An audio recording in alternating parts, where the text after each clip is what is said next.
Hello, Spectres. Spacey Ghost. Back from the void. Playing more. Drum roll. Not that it's anyone's guess. We're playing more Ace Attorney.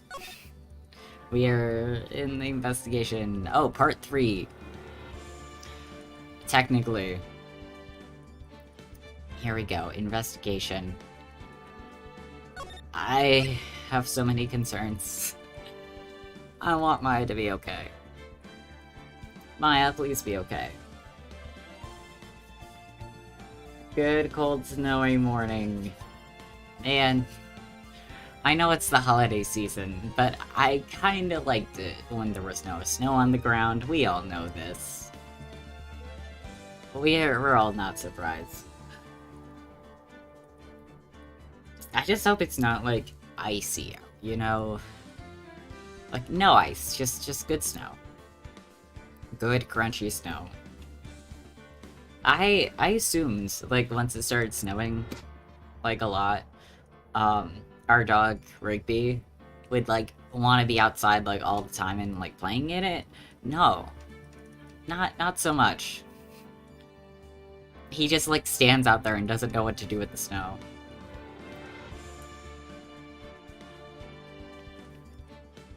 It's actually kind of funny.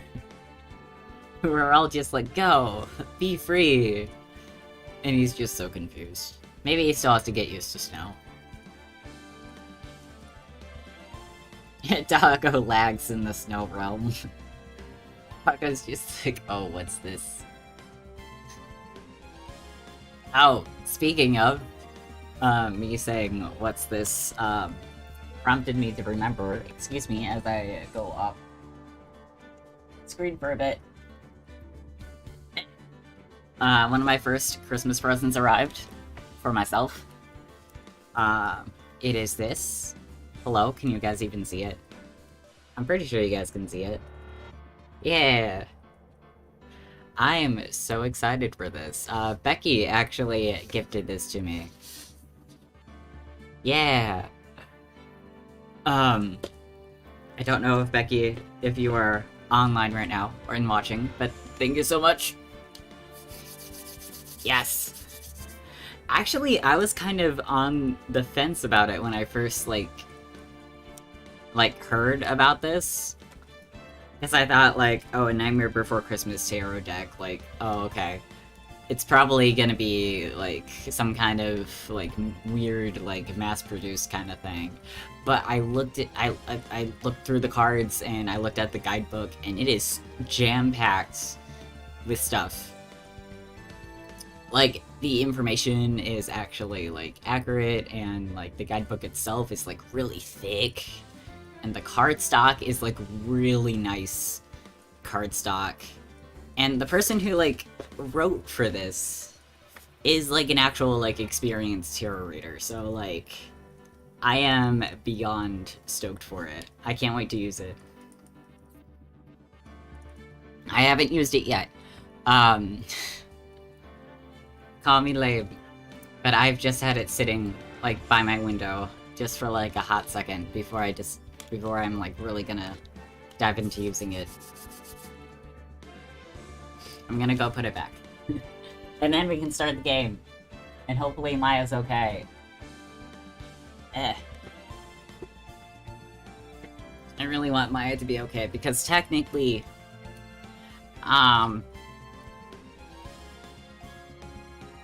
the kidnapper said that, like, some bad stuff's gonna happen to her if we don't get an acquittal in the same court date. And sadly, we didn't.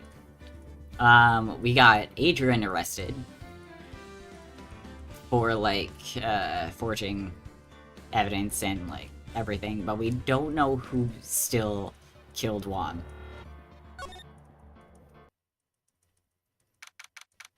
So it is a sad day in the Right & Co. law offices. My most recent badge doesn't fit in either one of my tarot boxes or the zipped-up carrying case because they're really wide, so I gotta figure out what to hold them in. That's always my issue, too. Because, like, I really want to get specific cases and bags for, like, my decks as well.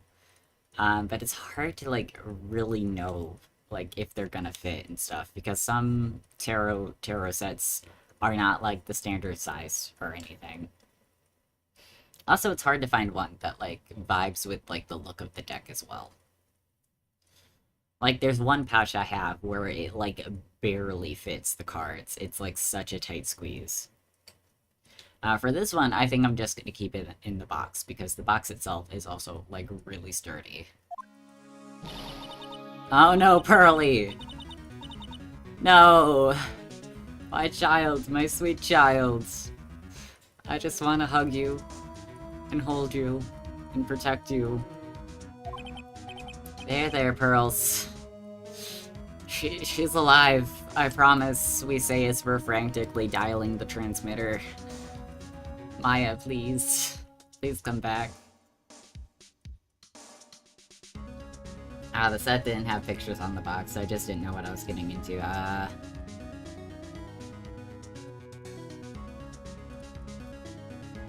Sadly, sometimes that is the case. I can't take it anymore. Oh.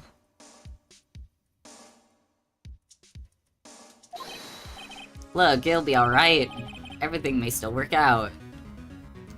Gotta keep it positive for the kiddos. The condition that was that we had to get a not guilty verdict. And so far, the kidnapper has kept his word and hasn't hurt Maya. Okay, good, good, good. And he won't because Mr. On Guard hasn't been given a guilty sentence yet. He did say specifically that it had to be in 1 day, though. But it's okay, we're not telling Pearly about that. No, no, no. I will give you all the tissues in the world, and all the hugs, and all the love, and all the attention. Because, like, obviously, because she's, like, a really good psychic.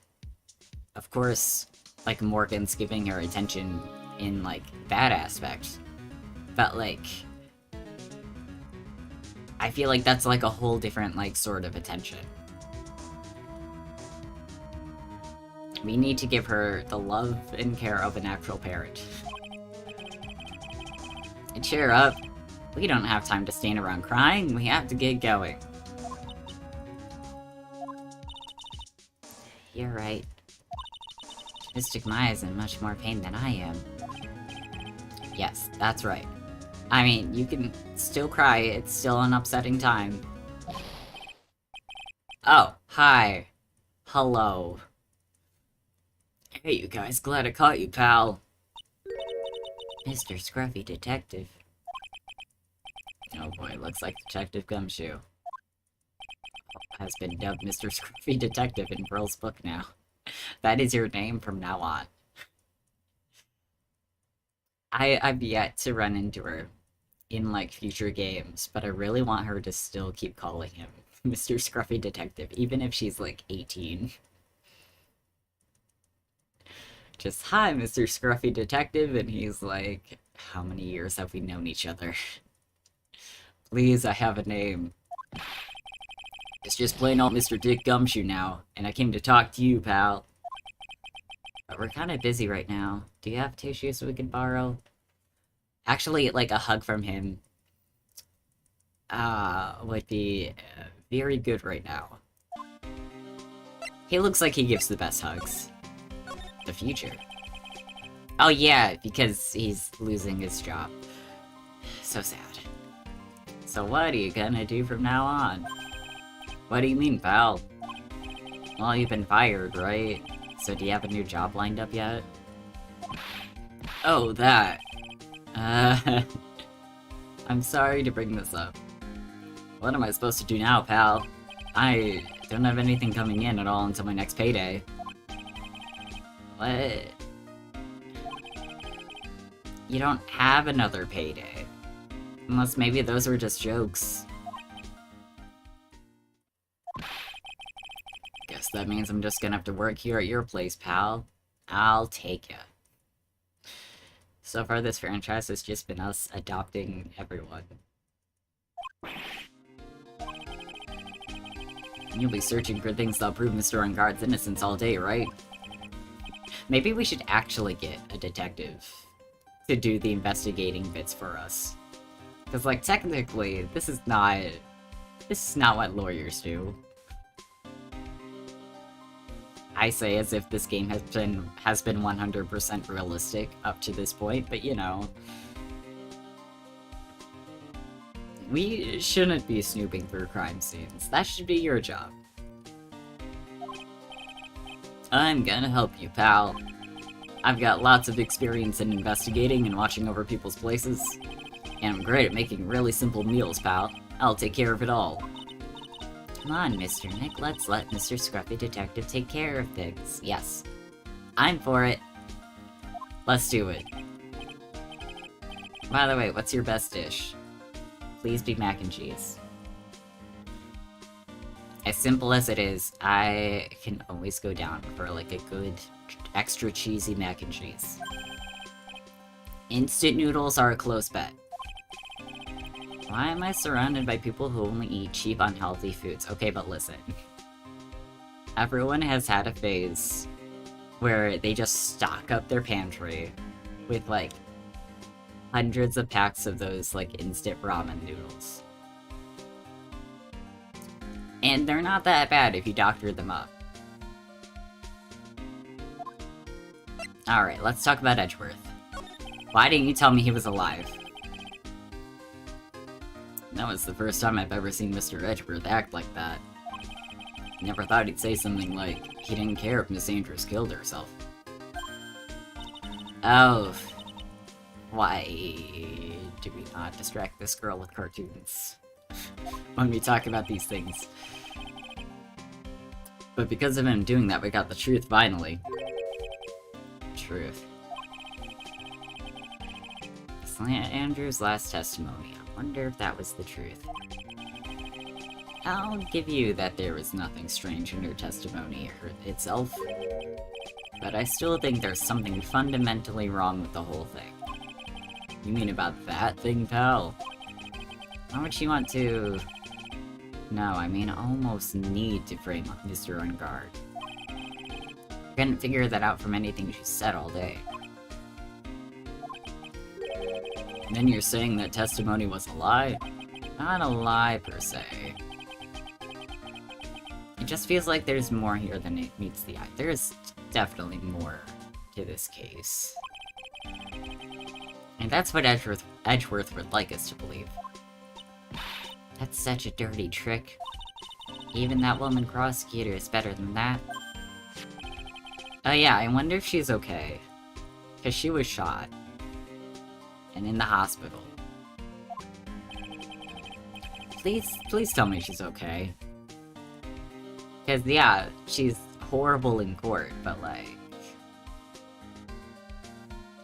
I still would like her to be alive, please. Wasn't she shot this morning? Oh my god, it's still the same day. Miss Von Karma was shot today on the way to the trial by a pistol pal. But she's gonna be fine, right? Like, she's still okay, she's recovering. I mean, Edgeworth said she's in stable condition, but... Well, she was shot in the shoulder, so she's okay and still hanging in there. They should be done taking the bullet out, so she's probably resting at the hospital. Which one? Please tell me it's not the same one as the one we tried visiting before. Are you gonna visit her, pal? Maybe. Well, I was kinda thinking about it.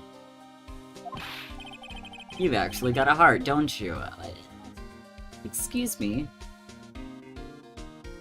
Of course I do.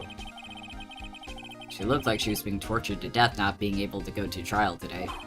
So maybe it'll be good for her if you went and let her whip you for a bit, pal. No. Although I can so see her, like, whipping the nurses and, like, fighting tooth and nail to, like, be let out of the hospital bed. No, Pearl. No. No, I'm definitely not going. Nope, never mind. Let's see, the name of the hospital. Oh yeah, no! It's the same hospital! That name sends a chill down my spine. No! I thought that hospital was a psych ward, not an actual hospital. Maybe, like... there's like a psych ward, like, connected to the hospital.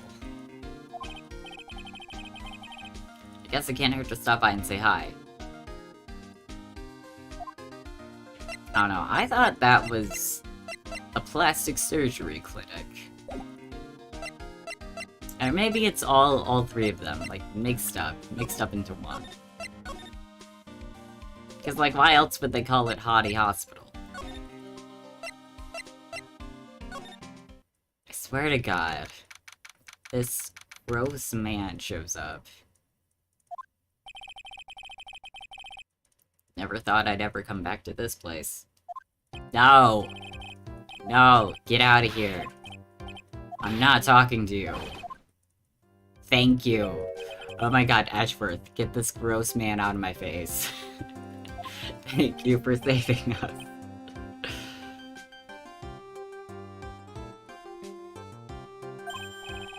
Yeah, I know, but I still hate to see it. Director, Francisca. How is Francisca Von Karma? Don't take him seriously. This guy is obviously not the director. Now, gross. She's 18. I mean, I know that makes her an adult, but, like, just barely. It looks like Edgeworth doesn't know about this director and his secret. No. We are not here for this. Thank you. You know, I bet he enjoyed it, though. Go back to your room. Disgusting. And what are those tulips doing in your hands, Mr. Phoenix, right? I knew I shouldn't have come here.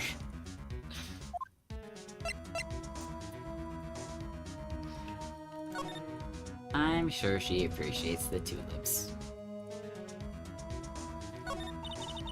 I was shot in front of the courthouse in my right shoulder. But it's no big deal. This sort of thing happens all the time, really.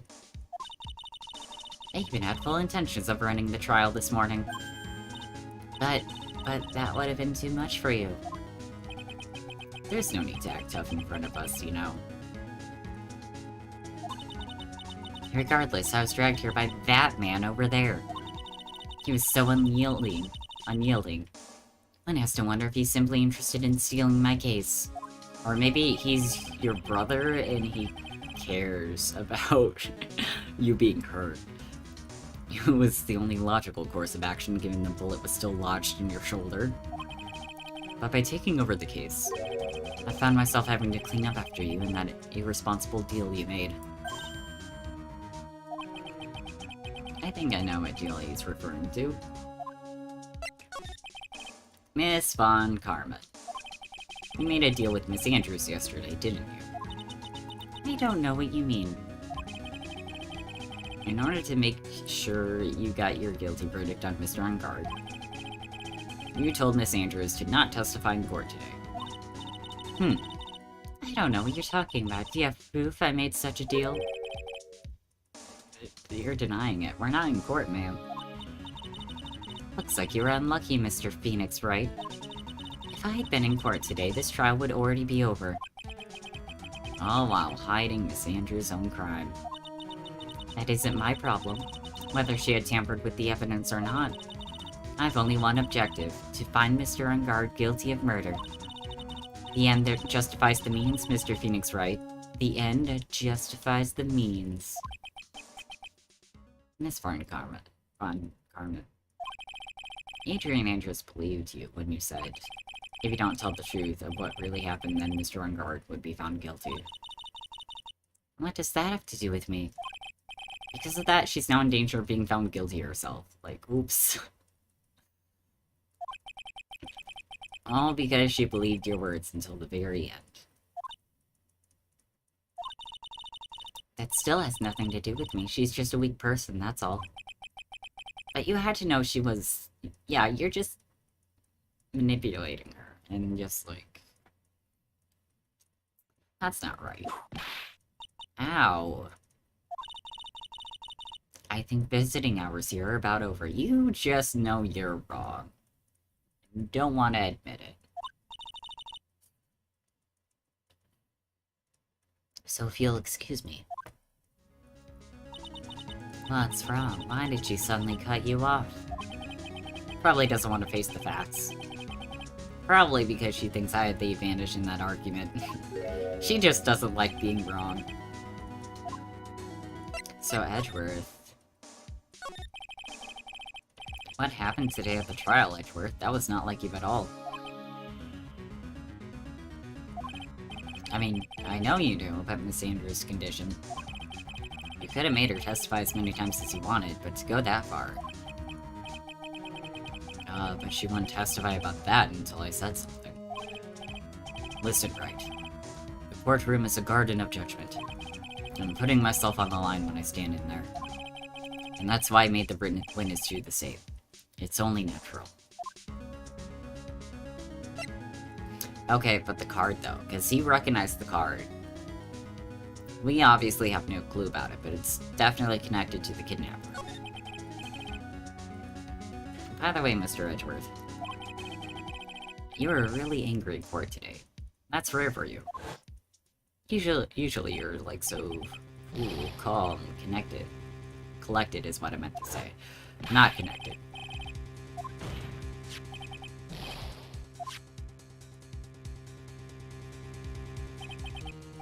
card. What in the world is it?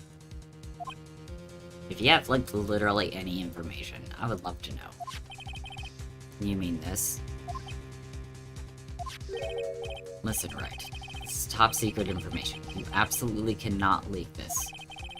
A special investigations team has existed for a number of years, but few know of it. Okay. Your task is to find the owner of this card. A man called Shelly the Killer. Oh my god. This is such a serious case. And yet, the names. The names here. I know it wouldn't be Ace Attorney without funky names, but... Come on, Shelly the Killer. And just as his name states, he's a killer, an assassin. The best at that. An assassin.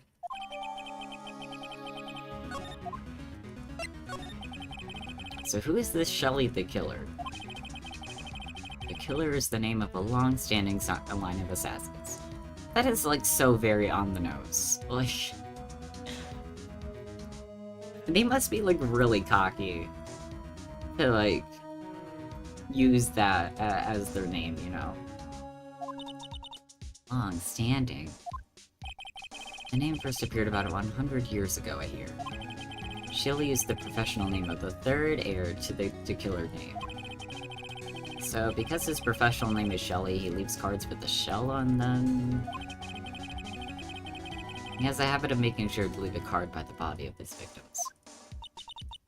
Then again, now that I think about it, like, everyone very seriously is, like, obsessed with the Joker, but, like, if you think about it, like, the name the Joker for, like, a serious villain in, like, a franchise is also very ridiculous.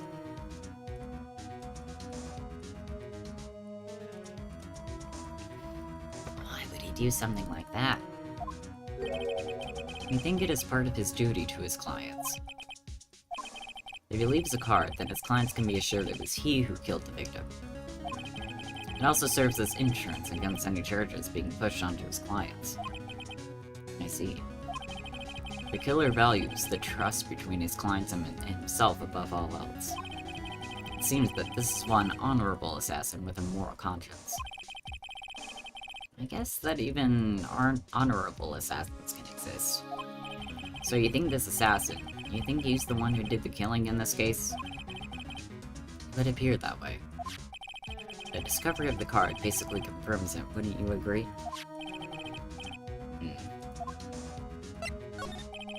I noticed something at the trial today. You're behaving in a very strange manner. Is something the matter? Okay, so he doesn't know about Maya. I guess I should just tell him. Come on, we can trust Edgeworth. Maya, she's been kidnapped. Kidnapped? What does the kidnapper want? An acquittal. I see. I had no idea.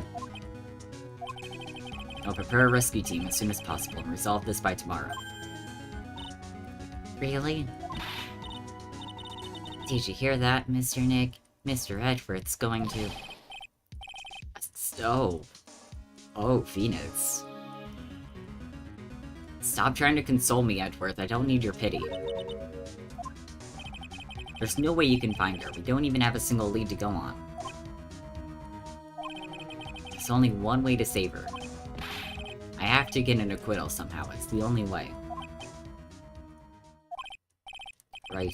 Listen. You need to know something. Juan Corrada was killed by Shelly the Killer. And the client who ordered the job is Madame Guard. Your own client. I mean... Why else would Adrian, like, try so hard to make it, like, so obvious, that it was Matt? Well, if you want to continue your investigation, you will need this. The hotel right now is restricted to police personnel only. As we're looking for any clues that might lead us to Shelly the Killer. But if you take this with you to the hotel, I'm sure they'll let you enter. Cool. Thank you, Edgeworth. In any case, I must attend to the preparations for Maya's rescue team. We'll meet again if anything should happen. Now, if you'll excuse me. I love you, Edgeworth. Do you think Mr. Ungard hired an assassin? I mean... Also, why else would they go to, like, this big of lengths to have, like, someone kidnap Maya specifically so we can get, Ungard not guilty? I mean, he doesn't have a psych lock. Maybe he's, like, lying by omission. So, technically, what he's saying is the truth, even if it's not, like, the whole truth. Please, all I ask is you make it home safe and sound. I think last that we saw Maya, she was, like, running away. Maybe she escaped?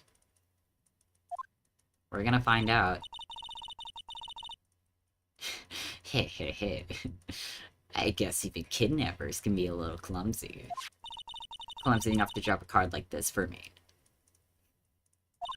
And even though he said he was an assassin, bet he's just making that up like how Nick does with everything in court. Ouch. Anyway, let's try out the card trick with this card I just found. Again, I swear, if that man is just standing on the other side. Sounds like I got the door open. Time to go take a look around.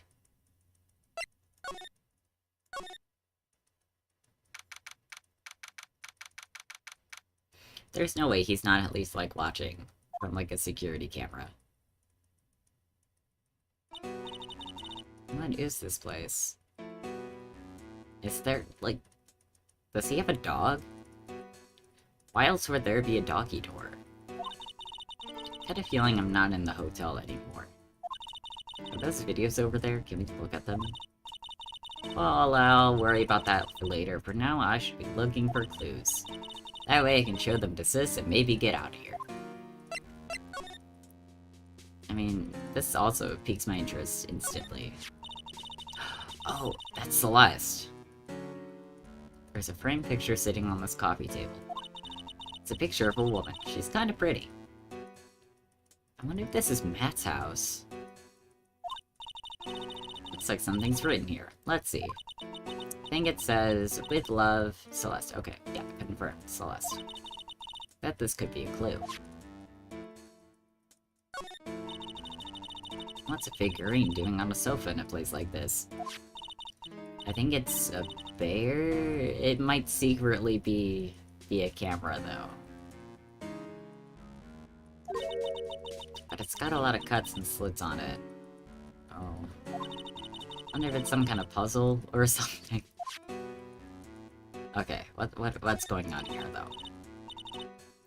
Locked, of course. And it doesn't look like I can use the card to open this door. There's a little hole in the bottom of the door. If only I was a little skinnier, then I could maybe be able to crawl through here. I mean, we've all seen Maya Sprite. I think she could fit. Oh hey, it's a computer. I've never really used one before. I have no idea where the power switch is on this thing is. Drat, there goes my plan to use this somehow to get out of here. No, I think you're just not trying, Maya. Like, even in the 90s, I think if they make it, like, really obvious, like, what button is the power on switch. What is this thing? An antenna, I guess? This is a VCR? Oh boy. Sure are a lot of electronic gadgets here. What's an antenna doing here? Oh no. Who are you talking about? I'm totally supposed to be here. Ah. It seems that your Mr. Right is truly concerned about you. He is? Wow, how thoughtful. For now, I would suggest you remain cooperative. If you cannot, there are ways in which I can help you.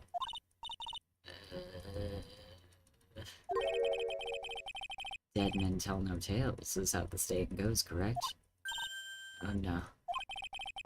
I'm almost certain I told you on our first meeting. I am an assassin. No way, you're lying. I mean, an assassin. Oh, we in danger. People are not always who they appear to be. Oh no. Maya, please be okay. Mr. Nick. Sorry, I just got like a chill all of a sudden. Mr. Edgeworth has left you now. I guess for now I have no choice but to believe in Mr. Ungard. I think I should listen to his story one more time. Alright, let's get going too. Okay. Normal tarot type is worthless. It's like you're asking for a sad weakness. Like, I understand I need tarot types for, like, every Pokemon type. But, like, is it really necessary?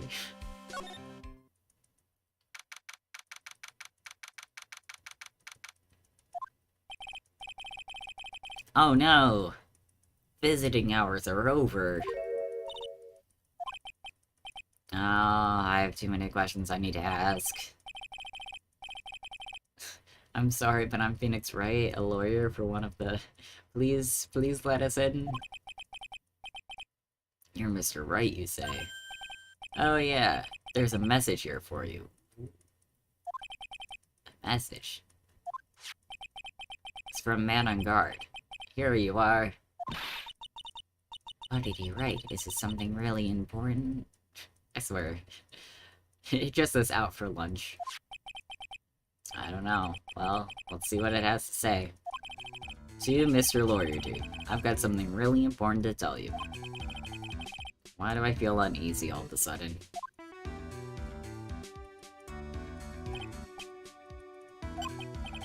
Oh, Mr. Wright. So, actually, I have a favor to ask of you. I have this cat named Shu. I didn't put out a lot of food when I left the house, so he's probably pretty hungry. Do you think you could drop by my house and feed Shu for me, dude? My house is just a little ways down from the hotel, alright? Oh, okay. This is terrible. Let's hurry. We have to feed his cat. I'm sure poor Shu's stomach is growling by now. I guess. It's interesting that that is being classified as evidence. Guess I should go check up on his cat.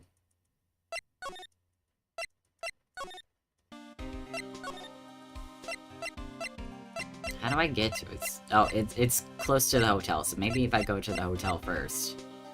Maybe from there, I'll be able to get to his cat. Alright now, Mr. Nick. Let's go look for clues. We have to, for Mystic Maya's sake. Oh no, old bag. Don't devalue my name and turn it into a gaspy, spiky-headed... Fogger? What is that even a... Is that a word? I'm looking it up.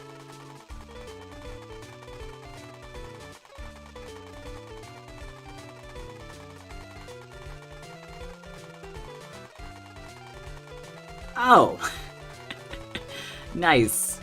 A pettifogger is an inferior legal practitioner. Okay. Ouch. That hits harder than I expected. Because of you, I've been made to look like the bad guy again. Although I did get a piece of gum from Edgy Boy, just as he promised. Oh. I mean... Then you shouldn't be all that mad at me, right?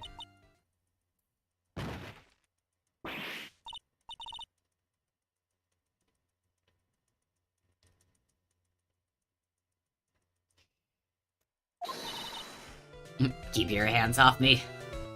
I was hoping you would still be passed out. This helmet is airtight, no air gets in and no air gets out. Then why do you wear it? That seems very unsafe. Don't think you can get me to move with silly questions. You're gonna have to defeat me if you want to get by. Oh no. I'm not hearing this. I'm stepping away. To Matt's house. Away. Sure is dark. It's like 10 in the morning. Ow! Sorry. Danny just leapt up on my legs. I'll go turn on a light. Oh, oh my god, that is so dangerous. Wow, so this is what a star's house looks like. Must be nice to be rich.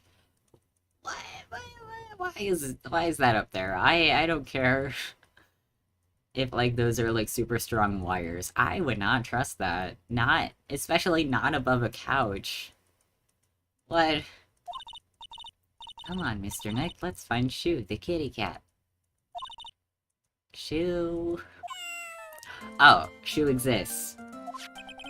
Ah, Shu's adorable. So I guess this is Shu. What a lovely cat. Hello, Shu. Tee. Cat seems to like pearls. Now be careful. Cats are fragile.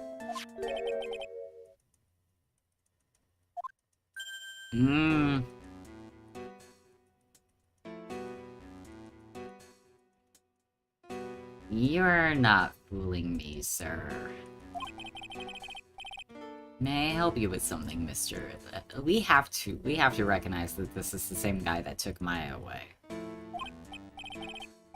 Oh, we're lawyers? I'm a lawyer. This little miss is a lawyer. Actually, I'm Mr. Unguard's lawyer. The Masters. And you must be Mr. Wright. Yes. It's a pleasure to meet you, your wonderful self. I'm the family butler, John Doe. Very sus. Like, not only it's the monocle, but it's also, like, the very specific stitching down the front of his face. Nice to meet you. Also, whose actual name is John Doe?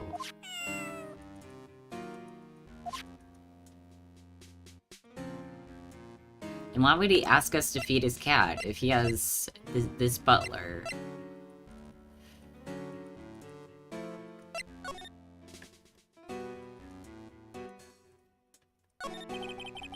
You must know all sorts of things about Mr. Unguard, right? Honestly, sir, I don't think my master is capable of such a foul deed as murder. Also, is this a meatbag suit, or is that an actually, a really defined scar? I think it's a scar. Because, you know, he's an assassin. He must have done, like, all kinds of dastardly things. But the fact that it's, like, straight down the middle of him... It also makes me think, like, maybe this is not his actual face. Maybe he's also, like, a master of disguise. Although, like, he's been doing a piss-poor job of it so far. And, anything else? No, not especially. It is not appropriate for a lowly servant to speak of the master or his affairs. That's why I want to know if it's a weird place for a zipper. Maybe it is the zipper, it's just, like, hidden, like, in his hair. How typically butler-like, as it were. Mr. Doe, how long have you served in this residence? Well, sir, I would have to say maybe about 1 year.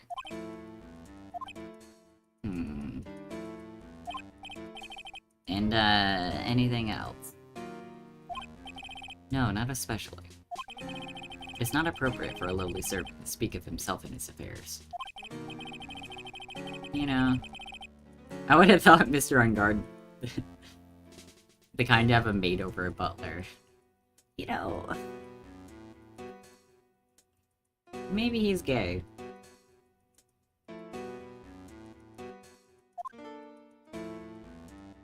Don't be shaming him, Phoenix. That's a very cute cat you've got there. It is my duty to take care of it. The master rather fancies you. Then why did he ask us specifically to take care of him? And, anything else? No, not especially. It is not appropriate for a lowly servant to speak of the family cat. Or the family cat's affairs. Yes, it is a very private cat. Well, I guess I don't need this piece of scrap paper anymore. Matt's notes crumbled into a ball and thrown away. That could be important, though. Oh. I'm afraid I must take my leave of you now. Oh, we should probably get going ourselves. So young and yet already so accomplished. A master of law. I mean, I wouldn't call myself a master, but okay. There's also a lot to be proud of in being a butler, in charge of the house and all. Thank you for the compliment, sir. People are not always who they appear to be. Now, if you excuse me.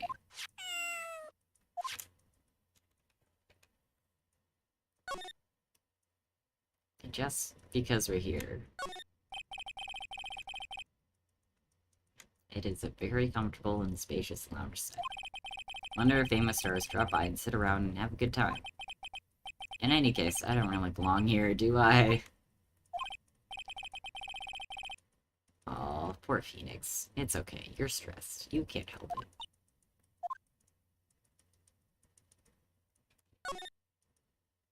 it. A giant bicycle is flying through the air.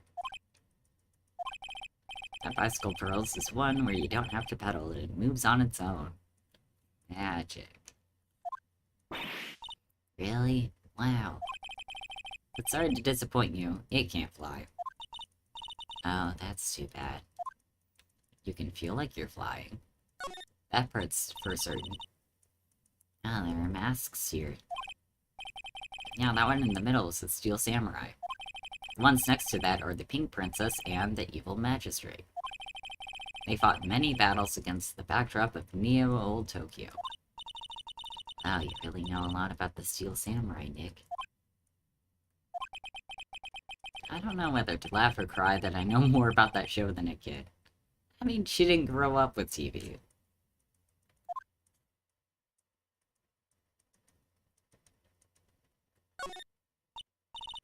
There's a giant cooking hearth here. That's not what I clicked on, but okay. It's actually a fireplace. How are they different, Mr. Nick? You got me. You know, I've never actually seen a hearth before, come to think of it. You should come and visit Fay Manor, then. I'll show you one when you do. I would love to. Anything else here? I think that's the thing I can click on. Oh my god, I didn't even see it. Because my mic is in the way. But this one totally has a cat door. There's a small door at the bottom of this bigger door, Mr. Nick. Bet it's for Mr. Ungard's cat to use. You mean Shu? The door is locked tight. Well, I guess that's to keep nosy people like me from entering it. Oh well, what can you do? Anyways. Back to the hotel. I'm not talking to you. I don't want to. Oh, maybe I have to give her the thing. Hold on. Please let us through. This old deck, if you look at this... What? You want me to look at this worthless piece of... But hey, check the signature on it. Is that her perfume? Let's see here. Would you please allow this unsophisticated young person to conduct his investigation? Yours truly, Miles Edgeworth. Yours truly. Hey man's good at flattery.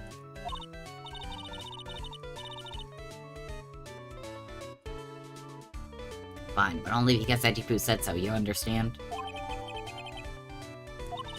I just thought of something I have to do. Remember, no messing around. You do anything bad and I won't let you off the hook. Thank you for leaving. Looks like she has strong feelings for Mr. Edgeworth. That may be, but you know nothing's gonna come of it. That's so mean, Mr. Nick. Feelings are meant to be told and shared. Not for them. Every time we talk about love, I always end up with a handprint on my face somehow. So anyway, let's continue our investigation. Oh no, she's back! Go away, please. What now? One little thing before I forget. You can't go into our guard's room today. Why? Police main investigation team is going to be in there all day, you hear? I wonder if they're the team in charge of investigating the killer. Most likely.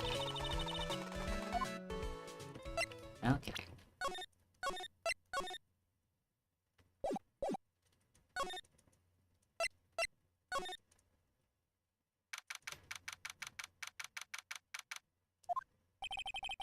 Looks like we're the only ones here. And yet the hotel seems so busy somehow.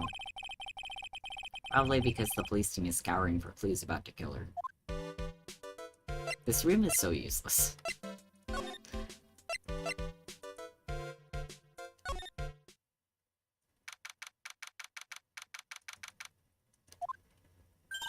Oh! Lada! Hey, city boy.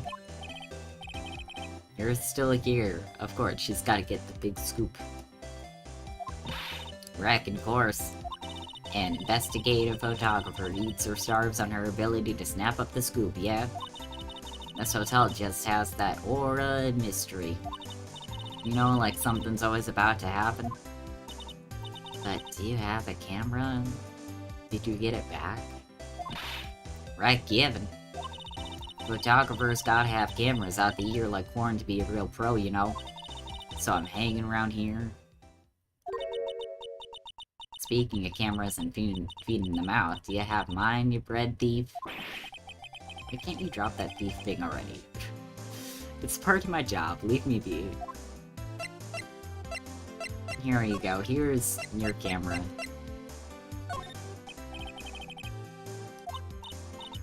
Oh wait, no, we don't have it yet. We just talked about it. I'm so sorry. I wanted to ask you about the night of the murder. What? You're really gonna shell out bucks for the info I got? Lana, you were loitering in the hallway the night of the murder, were you not? Well, kinda. But... brace yourself, Phoenix. Here it comes. I didn't exactly hang around here the entire time, you know? Followed a few stars around. Got a few autographs, shook a few hands, had a soda pop with a few of them too. Looks like she wasn't here the entire time that night. Of course. The security lady also wasn't in this hallway the whole time either. Guess this means there's no one who can tell us who came and went that night. So about the note that was inside your camera case. Oh, that ditty I wrote? Yeah, can I believe what you've written? How much truth is there? You mean the stuff about Ungard shoving his manager lady into Garada? Yeah. Ah, well, I reckon you best not be believing that. Look, I sort of wrote that on a whim, you know? Writing whatever came to mind. Oh, so this was your fan fiction. Okay. Whatever came to mind. Yeah, when you get down to it, it's just a lot of random bull dooders.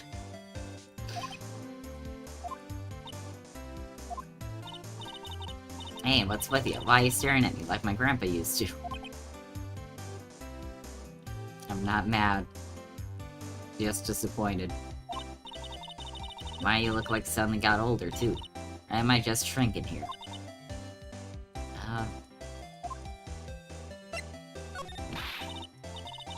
Ah, my baby. My $1,600 baby. What's with that red-coated prosecutor anyhow? Guy told me it was evidence and refused to give it back to me. Well, that's kinda how it is. Hey, you're the red-coated's friend, ain't ya? So put in a few good words for me and give me back my camera. Would he allow us to? Oh. Listen, nag the guy real good for about 5 hours and I guarantee he'll give it back. Why don't you do your own dirty work? Like, I know Edgeworth loves us, but like... Would he though? Well, I reckon it's time for me to get going. Tabloid photographer without a camera is just a tabloid, huh? Ah, thank you. I will drink. Danny, I can't drink and pet you at the same time.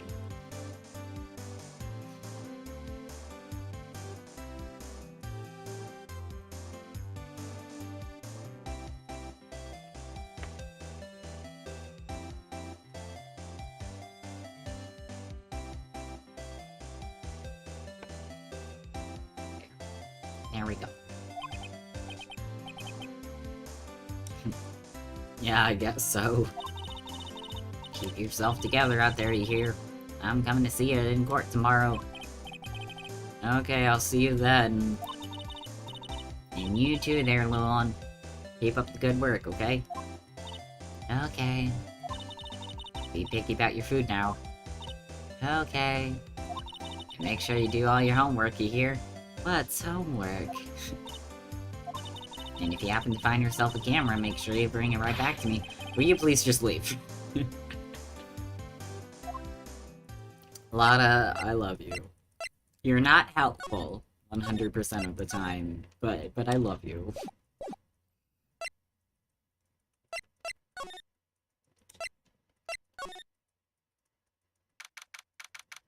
Is it just me, or do some of these bears look different? Were they tossed around a bit? These poor bears. Who's making those sounds? Mr. Nick. What is that otherworldly, ghastly moaning? Who could it be?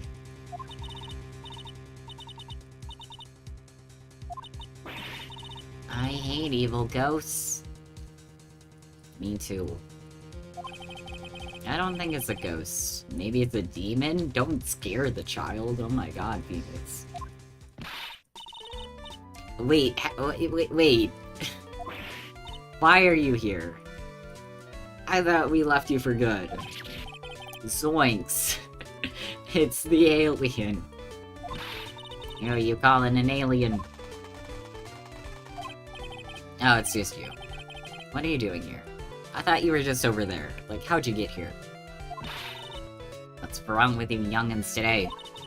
Came down here to pay my respects to my poor one, and you're disturbing me. I don't want to talk to you. How sweet. How dare the game bait and switch us like this? Please talk to me about the night of the murder just one more time. I talked about it plenty at the trial. I was fooled, tricked, deceived by that fraud of a photographer and her note. She was loitering around here with that imbecilic look on her face. With that imbecilic look on her face. Okay, got it. Are you taking notes? Now, hold on a second there, little pipsqueak. If you're gonna take notes, at least make me sound better than that. I mean, those were your words. Oh, alright. Hey, you know, I was working that night too, doing my job, minding my own business. So it's not like I had time to waste standing around here the whole night. I was wondering if you could tell me a bit more about Mr. Kurata. He was the most popular star, you know, especially where it counts in my book. I heard he was lagging behind in the polls against Mr. Unguard. Well, that's just a recent thing. Bad luck and all that, you know? But he was gonna become an even bigger star than he used to be. Look, just look at this mountain of presents. It's a show of the mountain of feelings all his fans had for him. Yeah, the mountain is pretty big, and certainly nothing to shake a stick at.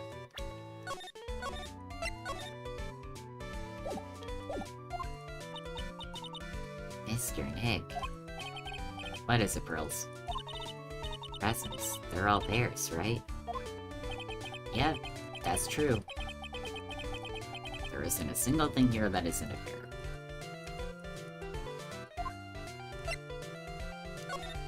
Why bears?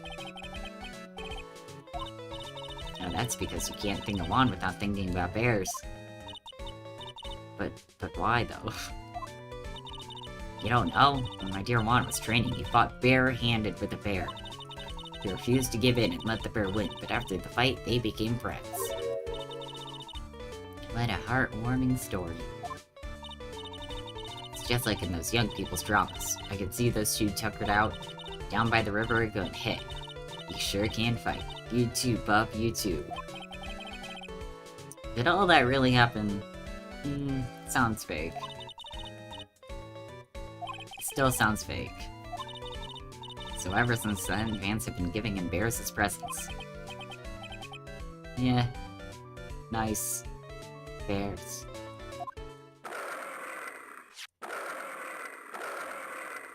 I'm Uncle Bear, and I say it's barely 8 o'clock. Phoenix is not amused. It's when the present's going off. Sounds like it's already 8 p.m. Way past your bedtime. Wow. That, a lot of time has passed. A lot more than I thought. 8 p.m. That's the time when the award ceremony ended that night, remember? Time sure flies. Hard to believe it's been 2 days since the ceremony. Oh. Oh no, it's been 24 hours. Hello? This is not a phone. Sorry. How is Maya? You haven't heard her, have you? Seems you were not able to fulfill your end of the bargain, Mr. Eternia.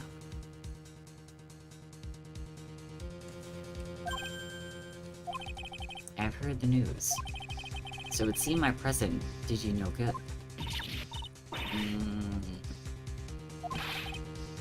One more day, please. All I ask is one more day. I'll get a not guilty verdict for sure this time, please.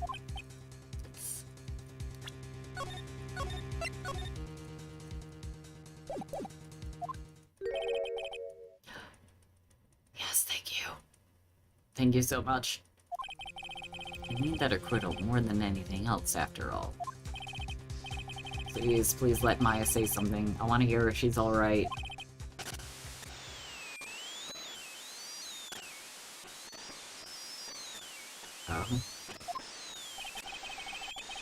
What is with the static all of a sudden?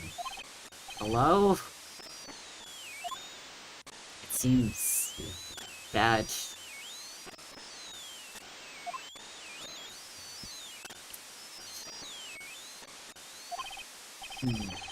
Did the transceiver just suddenly break?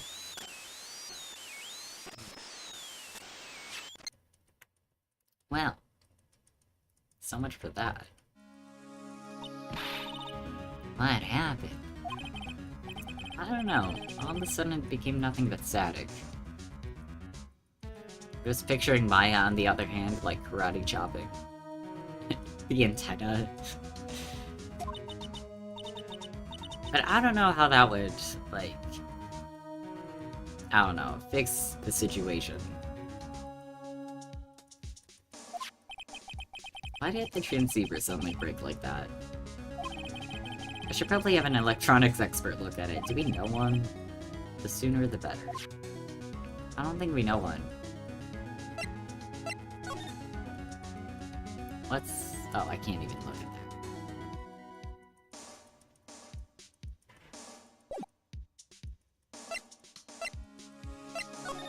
I mean, just in case...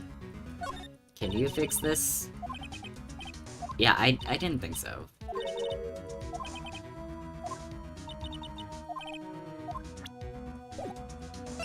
Maybe there's someone at the precinct who could.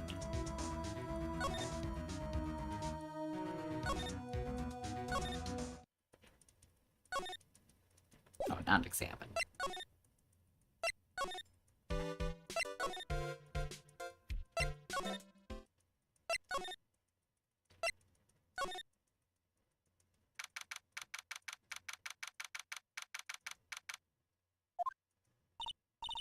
Wow, everybody looks really busy with something or another. They're probably strengthening the evidence for tomorrow's trial. Hey, hurry up with that, will ya? Pass the victims list around. You gotta be kidding, there's over 100 people on here. Ooh. Mr. Nick. Is Mr. On Guard really that big and bad of a criminal? I sure hope not. Sounds like they're working on a different case. Sounds like maybe the Shelly the Killer case. Hey you! Mr. in the background, sir. I'm not sure if this will actually work, but it actually has in the past. I forgot what case it was, but there was a case in the last game where we actually had to examine this guy over here and get, like, answers. This must be the chief of the detectives here. He's glued to his computer screen. What? Prosecutor Von Karma was shot in front of the courthouse? Who did it? Who shot her? I have a sneaking suspicion that even Gumshoe could do this guy's job.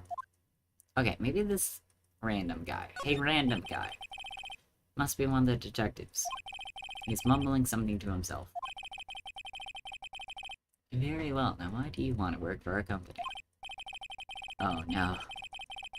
Oh no, it's Gumshoe's replacement. He must be doing image training for corporate interviews. These are the detectives' desks. There are computers and files in each one. Funny, they're a lot tidier than I expected. Guess the detectives don't spend a lot of time at their desks. Okay. There is nothing here for us.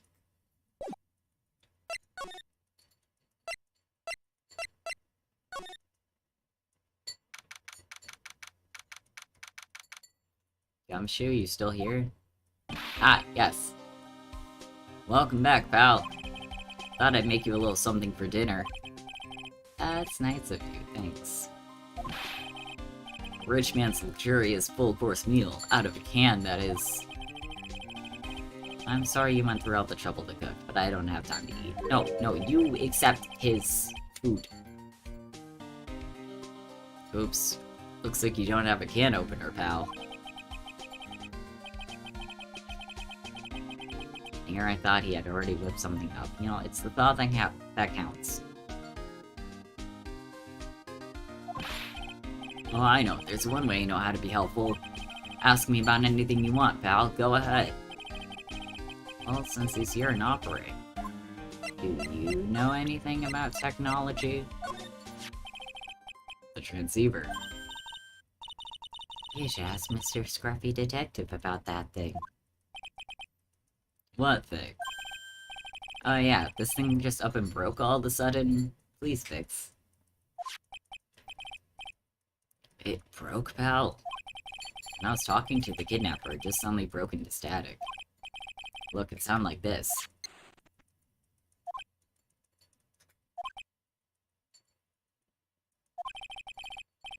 I don't hear any static, pal. Weird. Maybe it fixed itself.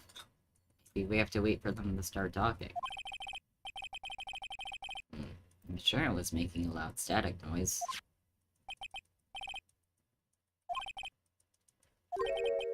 Maybe it was electromagnetic interference, pal. We were next to Wendy. And I don't know, I just assumed it was like a funky costume. But maybe there was something about her uniform that like actually interfered with it.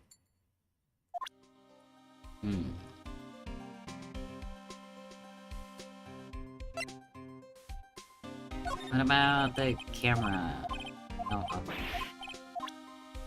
mean, he works under Edward, so I was trying to see if maybe the camera...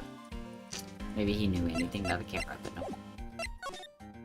Oh, no, we already talked about this. I didn't mean to click yes on that one.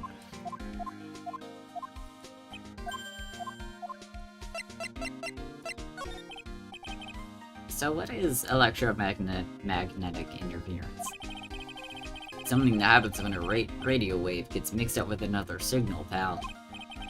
Oh, when you put it that way, that's so simple. I don't understand what you're talking about. Like, for example, when a cell phone goes off next to a computer screen. Stuff on the screen gets kind of fuzzy and starts acting funny, right? Oh, the past.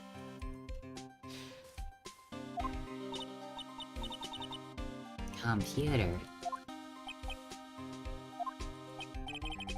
It's like when you use the dryer next to the TV and the screen starts looking weird.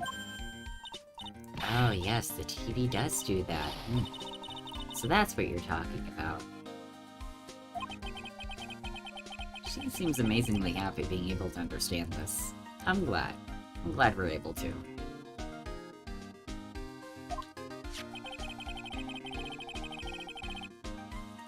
So the room you're in when that interference to the transceiver happened. There's gotta be something there that's sending very strong radio waves, pal. Something like a listening device or something. Hey, speaking of that, where were you when it happened? You're in Mr. Karada's room, the scene of the murder. What? That's it, I'm gonna sneak into the precinct and get a bug sweeper. I'll meet you at the crime scene later, alright, pal? Oh yeah, baby, it's investigating time. I'm on fire, pal, my fingers are itching to go. You go, Gumshoe. We should be going too, Mr. Nick. Alright, let's go. Let's do this. I'm here for it. No one's gonna stop us. If they do, how dare they? No, I did not mean to go backwards.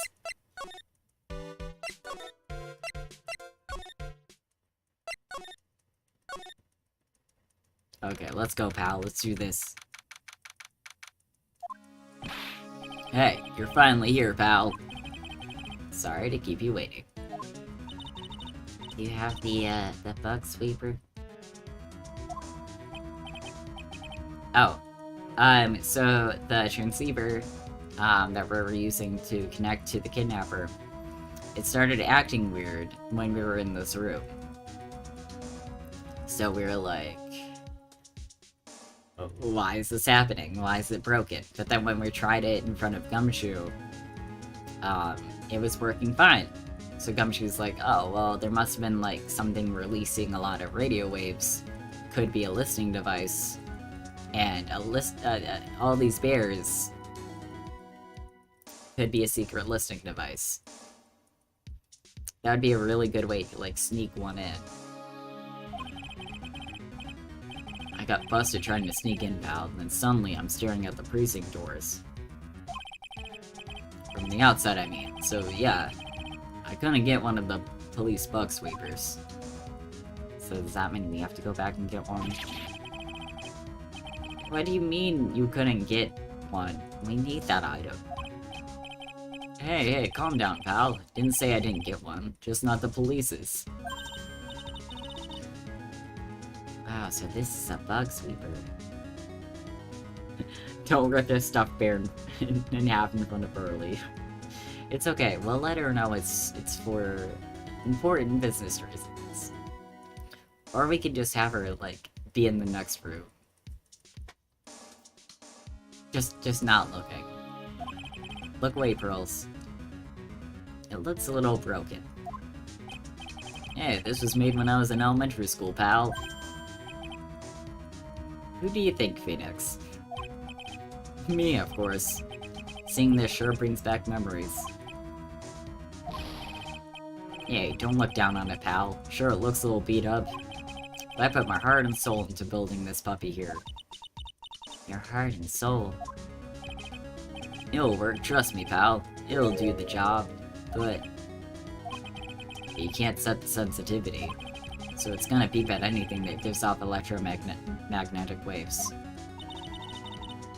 But isn't it better that way? I mean, look at all the electronic devices here. This is gonna be hard. Well, anyway, since I brought it all this way, might as well give it a whirl. Right, pal? I'm getting that sinking feeling again. Okay, now I'll tell you how to use this baby. There's a listening device or some other sort of bug hidden in this room. So we're gonna find it, right? Right, now first let's turn the sweeper on. Next, move the sweeper around and give the room a real thorough look-see, pal. Sweeper will let you know how strong of a signal it's picking up, so keep an eye on it, okay? Once you find something that's giving off a lot of radio waves, press the A button to lock onto it.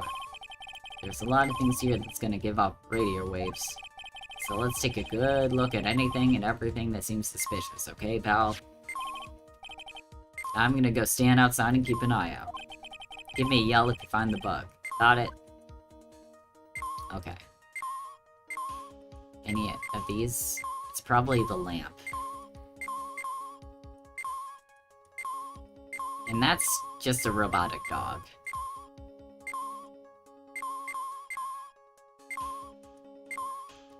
Slide to the left. Any of these bears?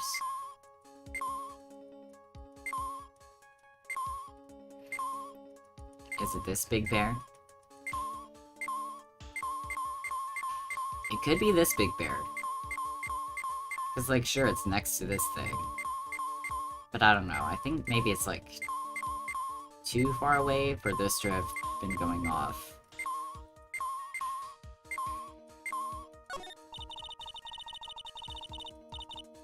But no, it was red.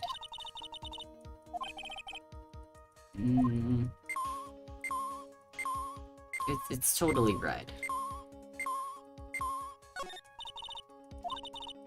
Maybe it's not the big bear then.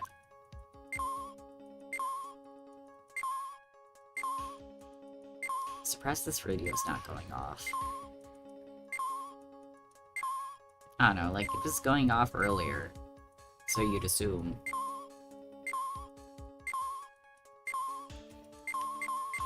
Oh, this is it. Well, it certainly looks like an alarm clock. I had a feeling it was going to be the big bear. Yeah! Like, it's so very different compared to these other bears. What's wrong? Why do you look troubled? I just can't imagine the listening device being inside this alarm clock. It just sort of reminded me of something that happened a long time ago.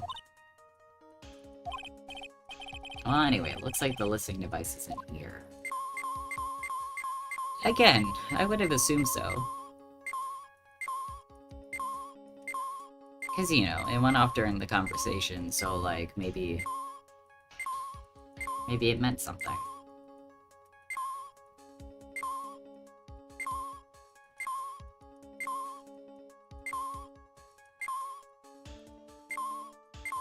Maybe it is the bear that's up here. Even though it's right next to a lot of electronic devices. What's this? It sort of looks like a hot water park. Look, Harry Butts created an alarm clock out of the thinker, so maybe he made the bear alarm clock. I like that connection.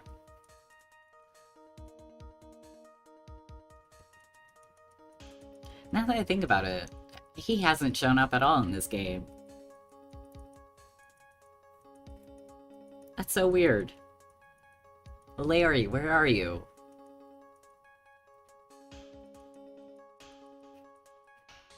I mean, yeah, he's lame, but also he's like Phoenix's best friend. For better or for worse.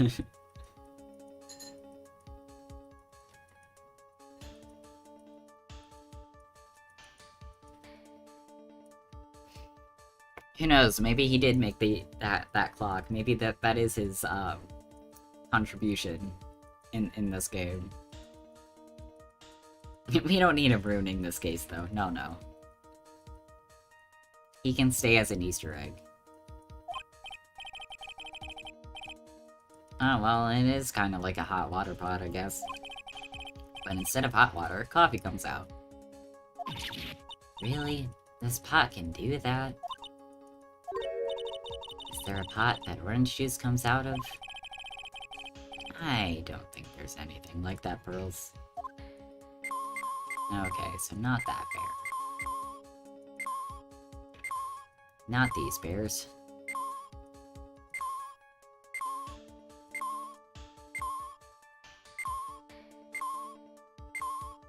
Let's go back. Maybe it is the robot bear. What a lovely bear. Oh no. It's okay, Pearly. Must be one of those fancy bear-shaped toy robots. It's a robot. A real robot. Yeah, it's a real one. Mr. Nick. How many horsepower is it? How many horsies? 11. 11 horsies. This bear can be so fast. Well, look, it's a bear, so,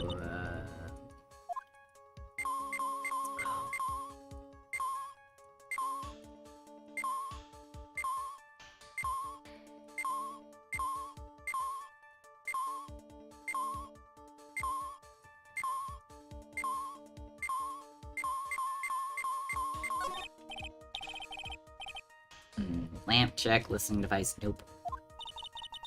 There are a lot of lamps in this room, aren't there, Mr. Nick? And they're all on. You shouldn't do that, Mr. Nick. Don't you know that's wasteful? How dare I? Because, you know, it's my fault, you know? I'm starting to think maybe the bears are, like, a red herring. And it's not actually the bears that are the listening device. I don't really think the listening device is in the TV of all places. Looks like the TV was left on and now it's showing an old samurai movie. That's on me. Running along the remote on the chair again. I don't think it went off though.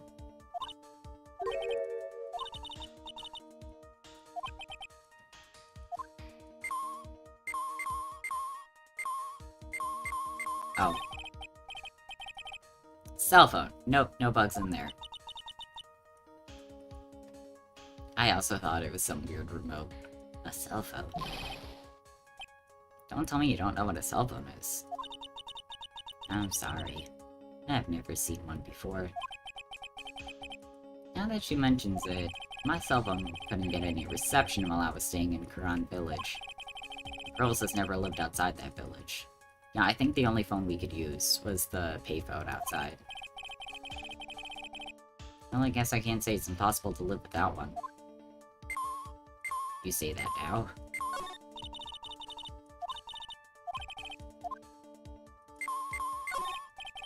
Well, the phone is the most common place for a listening device, I'd say. But let's take the receiver apart first before we can get ahead of ourselves here. Well, you know a lot about electronics, don't you? I know tons, especially when it comes to taking them apart. It's my specialty. Don't ask me to put them back together, though. I'll leave the fixing part up to Gumshoe. I really thought I had to be in the phone, too. Darn.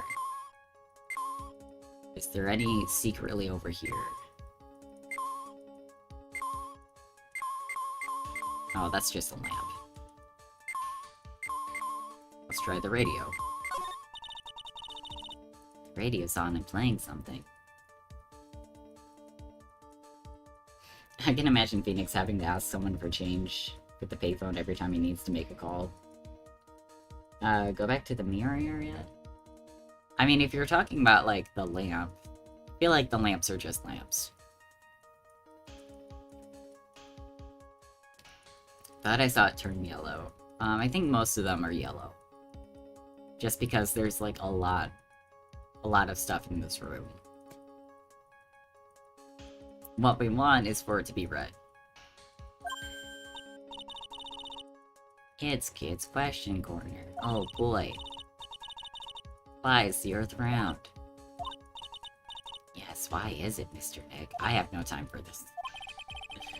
Why don't you listen to the radio program? Be distracted by that. I'll go over here. Back here again.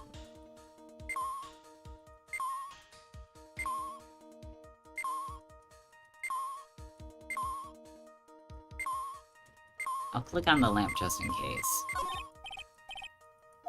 No. Oh, the lamps be the same. Okay, what haven't we clicked on? There's a hair dryer. And here we have a dryer. Nothing unusual here, I think. If you use it next to a TV, it'll make the screen look all weird, right? Yeah, let's not.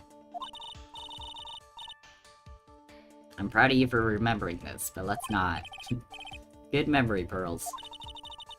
I'll never forget it for the rest of my life. Yeah, let's do the watch next.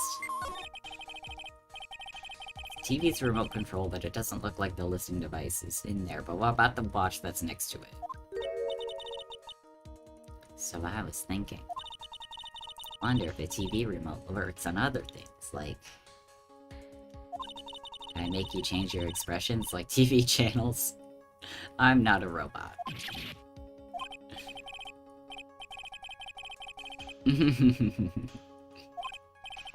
Well, I don't think it's gonna work on me. Why don't we try it on Maya tomorrow, okay? Okay. I wanted to watch.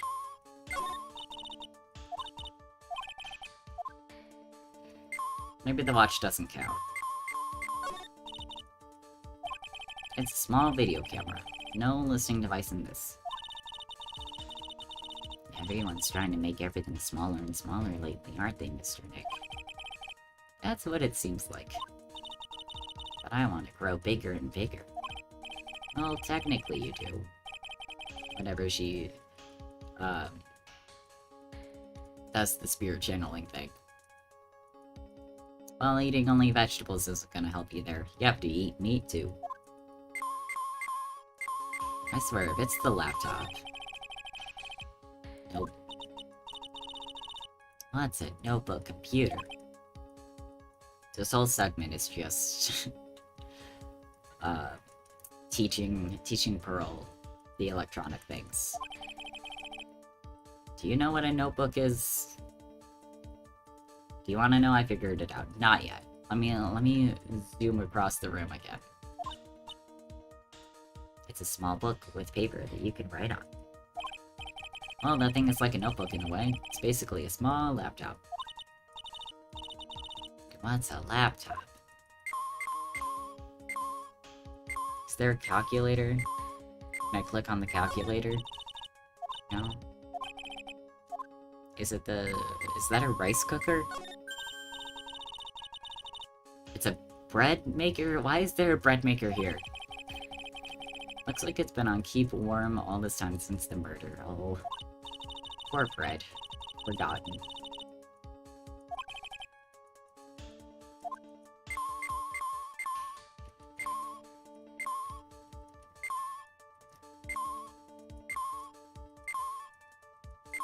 There has to be a suspicious bear here.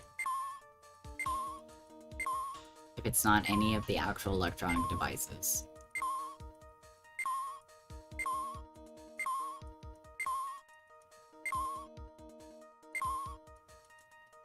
Because bread is delicious. Not something I would think would be a gift.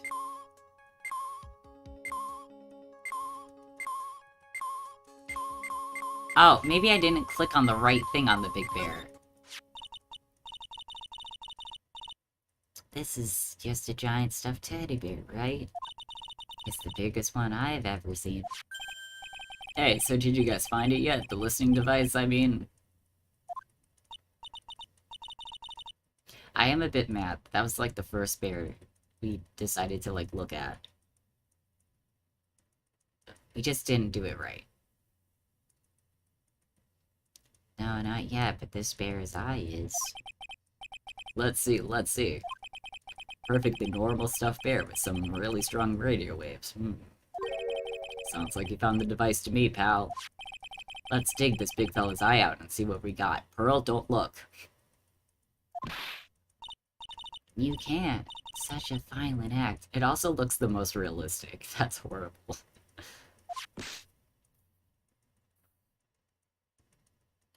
Pearl, look away.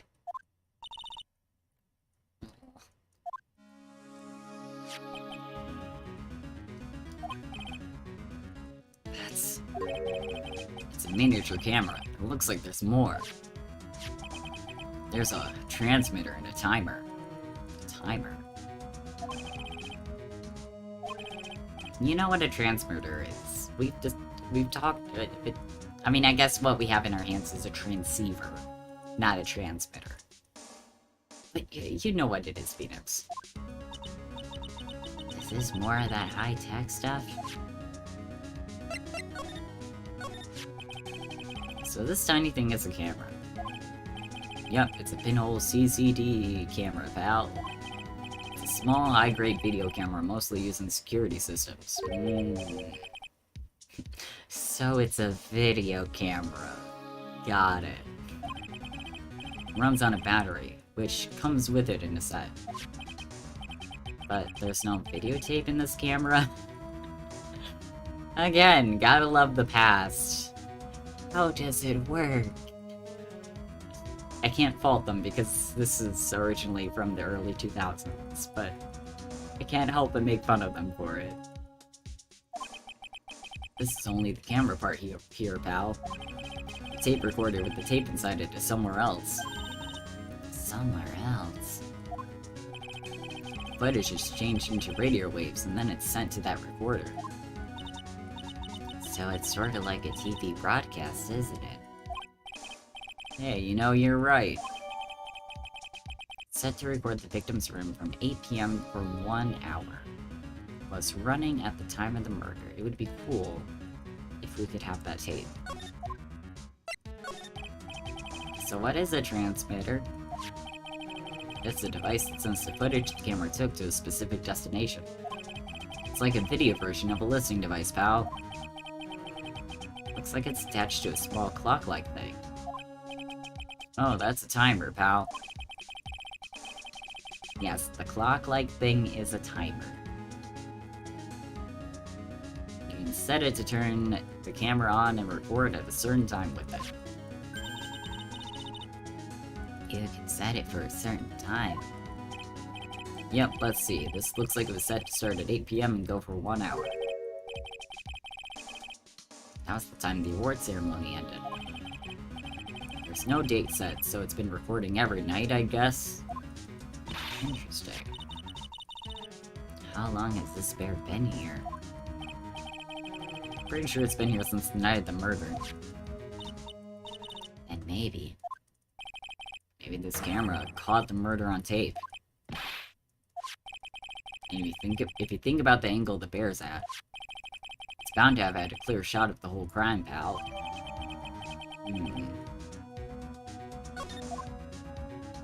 Who left it there?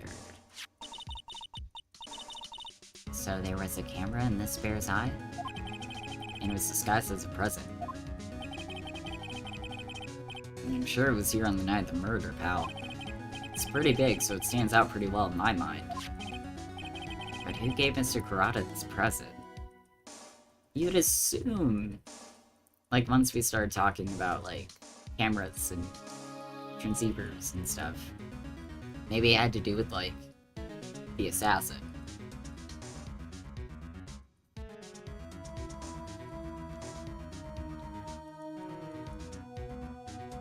But if anything, this could be used to, like, implicate the assassin and, like, expose him and stuff. So then who really left it here? I don't know, pal. But this means that someone out there's got a video of what happened here that night. Is there any way we can find out who that person is?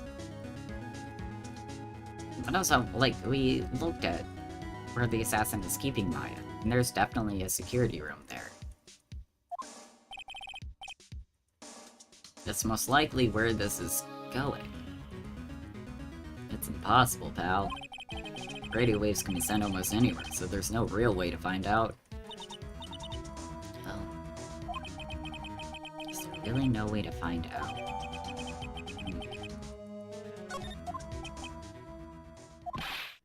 I got it. Hey, pal, let me borrow this mini camera for a bit. What are you gonna do? I'm gonna go around the electronic shops and see if I can find out who bought this. It's already 9 PM. It's so late. They're all closed. Even if I have to search all night, I'll find your man, pal. Oh yeah, baby, it's investigating time. I'm on fire, pal. Bye. I'll miss you. Please do good. He's gone. Mr. Scruffy Detective sure is a nice man. He's so nice. He's pushing himself so hard, all for Mystic Maya's sake. I love seeing everyone coming together. Just to help us out. Not just for, like, wanting to, like, seek the truth of the case or, like, anything. But, like, this has become a personal matter for, like, all of us. Oh? Oh, who's talking? Is it Edgeworth?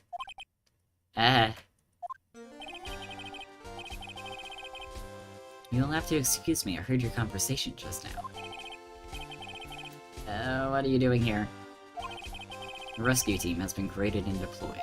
I can't say I'm optimistic, but we have to move forward, one step at a time. I see, thanks. No, I am forever in your debt. Don't thank me yet. We still have to find her. So there was a spy camera hidden inside the stuffed animal, huh? You're one lucky man, right? Thanks. Do you know the stuffed bear, little girl? I have no idea. Of course not. The maker of this bear is a very expensive luxury brand from overseas. It's completely handmade, and only a small number of these are exported here. Wow, you know that? Just like that? Just instantly? The camera and the transmitter that Scatterbrain Detective took with him are dead ends. Things like those can be bought anywhere. However, this bear is different. By tracking how it got into this country, this bear can tell us who the buyer is. Wow. I have no idea, Pearl. I guess so. It's 9 PM. I think I can still make it in time. Oh my god, are you going to now go on a tracking mission? I'll be taking this for now, just lifts it up. Is secretly buff under all those ruffles. I'm sure you have other things we have to do. Stuffed bear snatched up by Edgeworth. See you soon, right? Do you need help getting it through the door? Wait. You want me to pick up one end for you? No? You got this? Okay. What? Why are you doing this? Probably, but like the size of that thing is still probably like pretty cumbersome.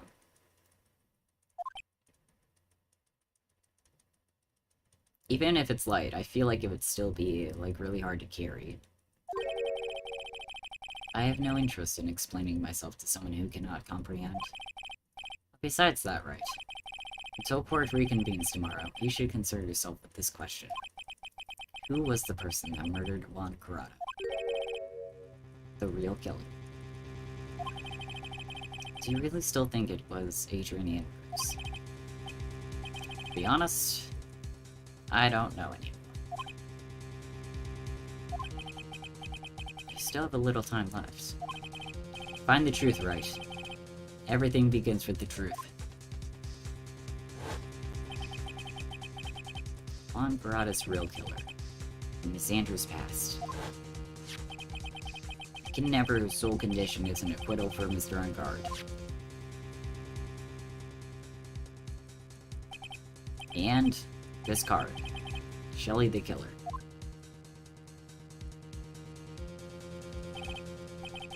Maya, the only way I can save you now is to find all the answers to this case tonight. I don't understand what your real intentions are, Edgeworth. But as you said, all I can do for now is find the truth. To be continued. In that case...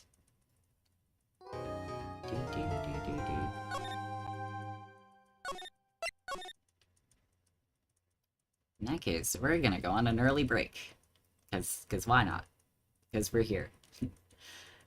Alright. I'm going to go refill my water. Hopefully hunt down my packages. I just really want them to already be here. I don't want to wait any longer for them. But yeah. Y'all sit tight. We will be right back with probably more investigation. Probably. We'll see.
Hello, we're back. And I did get a package. It's Andreas's, so I'm not gonna show it on the stream. Not that that would be interesting, but I don't know. I'm excited for all the presents I got all my friends and family and loved ones.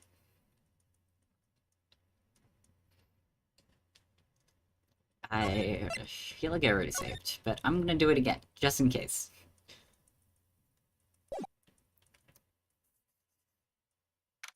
Okay, cool. We're still in the investigation. It is still 9 p.m. It's past 9 p.m. already, isn't it? I wonder if Mr. Edgeworth has already found Mystic Maya. He better. These things take time, I'd say probably not. But I still want it. The police are professional, Squirrels. They'll find her, so don't you worry. I feel like not only is he trying to reassure her, but he's also trying to reassure himself. And if we can win a not guilty verdict tomorrow, then everything will be okay. You're right.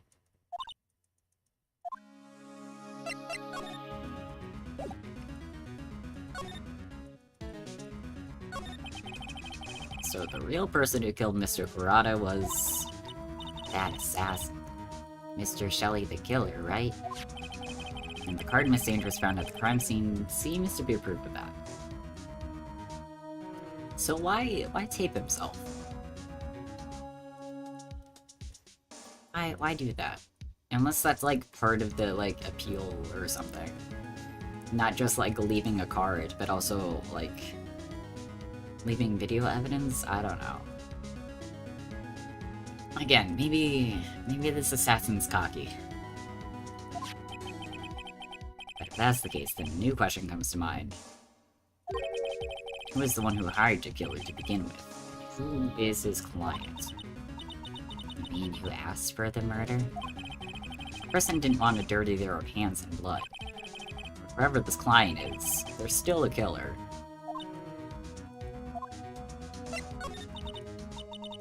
Who could have hired the assassin? Do you think it was Miss Andrews? I wonder. But if she was the client, and why go through the effort to stab the knife into the corpse herself? Yeah. But if Miss Andrews wasn't the client, then it can't be. Matt on guard himself? Was it Matt?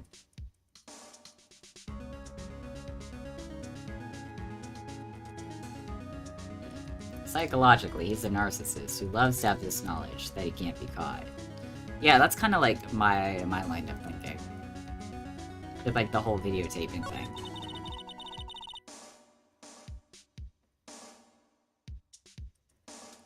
Because like to be like so kind of like full of yourself and so like arrogant that you'd like, you know, have proof that you did it. And just be like, haha, Mr. Police, I bet you still can't catch me, like, even with this at your disposal. If Mr. On Guard really did hire the assassin, and he's not innocent at all, far from it, he would be guilty of the crime. But it can't be Mr. On Guard, right? I mean, when we first talked with him... Mr. On Guard, I'd like to ask you one more question. Did you kill Mr. Von Kurata? Alright, just so we're clear, dude. I didn't kill anyone, and that includes Von Kurata, okay? I didn't see any Cyclops at the time. So either... Again, it's like... not technically a lie if he hired the killer. Because, like, he physically didn't kill anyone. Or maybe it's, like, one of those things where, like, maybe the, like, Magatama thing. Maybe the Cyclops only appear if, like... How do I explain it? It's kind of like a lie detector test sort of thing. Like, It all depends on more on, like, your emotions than, like, if something's actually a lie or the truth. Like, maybe when he said that, he was thinking really hard about not killing people. And that's why no Cyclops appeared. Maybe he's just that good of a liar. Actually, that reminds me. You remember something, Mr. Nick? Yeah, something Miss Andrews said at the trial today. She said something interesting. What is this interesting thing? Oh, that's right, you didn't hear it, did you, Pearls? Yeah, you were your sister. Not your sister, your cousin. Bonnet bet everything on the jamming ninja this year. And if he lost the Grand Prix, he was going to make sure Matt was going down with him. Maybe Juan hired the assassin himself. Hold up. That would be, like, a pretty metal move, to, like, hire someone to kill you. But make it so your rival... It would be, like, very obviously, like, framed that your rival's the one who did it. Ooh. Ooh.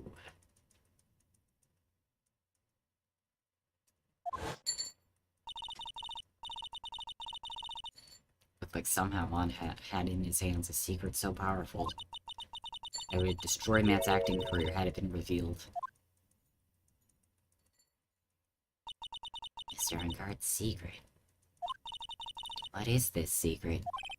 I don't know yet. But for now, let's think about it this way. Mr. Kurata was going to reveal this secret. That means Mr. Engarde had plenty of motive to have Mr. Kurata silenced. Which means we have to meet with Mr. Engarde. There's no way around it now. That would be really difficult and super narcissistic. Yeah, but like...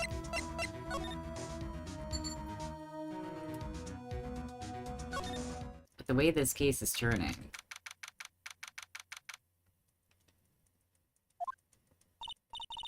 Oh, it's really getting late, isn't it, Mr. Nick?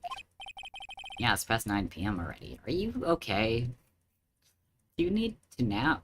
Did you already have a nap today? I mean, I guess technically when she was spirit channeling... I was gonna say, like, technically that would count as a nap, but that would take a lot of energy for, like, most spirit medium people. Are you okay? Are you tired? When do you usually go to bed? Would Morgan be mad at us if she knew how late you're staying up? But we still have some things to prepare for tomorrow's trial. There's still the matter of the secret Mr. Kurata held about Mr. Engarde, and Miss Andrews' real intentions. These are two things I must know tonight.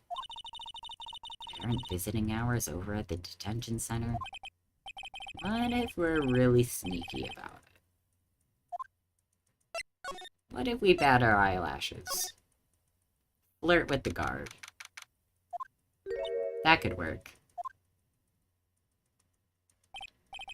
Hey, wait! What is it, whippersnapper? All I know is nothing that has anything to do with you is ever good. Like just now, I was handed a strange device. Oh, what strange device? I was told to use it to search the whole hotel. That's the bug sweeper, isn't it? Okay, keep at it. You're doing great. I don't know, frankly I don't care, but the request came from Echipu, so... And he said... If you feel angry, direct your anger at that unsophisticated lawyer. Oh. So I'm gonna feel free to direct all my anger towards you. Great, thanks. Thanks a bundle, Edgeworth. What a pal you are. Glad to have you back. Just in case this is anything, I guess I'll talk to you.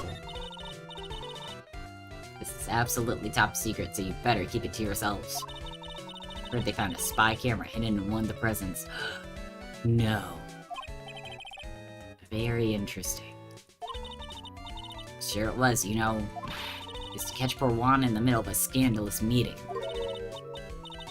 Oh, I mean, I guess the camera could have also been about that.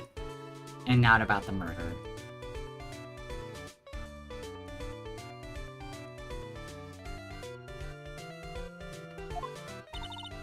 It means, well, you know, that gossip that's been going around about my dear Juan.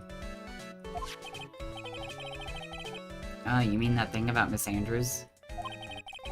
I'm sure she must have had some reason for getting close to Mr. Kurata. I'll let you in on another secret, young'un.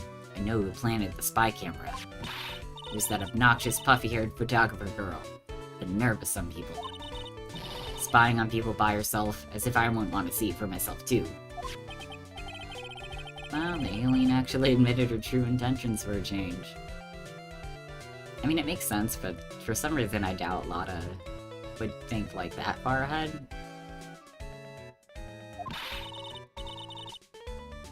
I don't know what you're thinking exactly, but I can bet it's nothing good.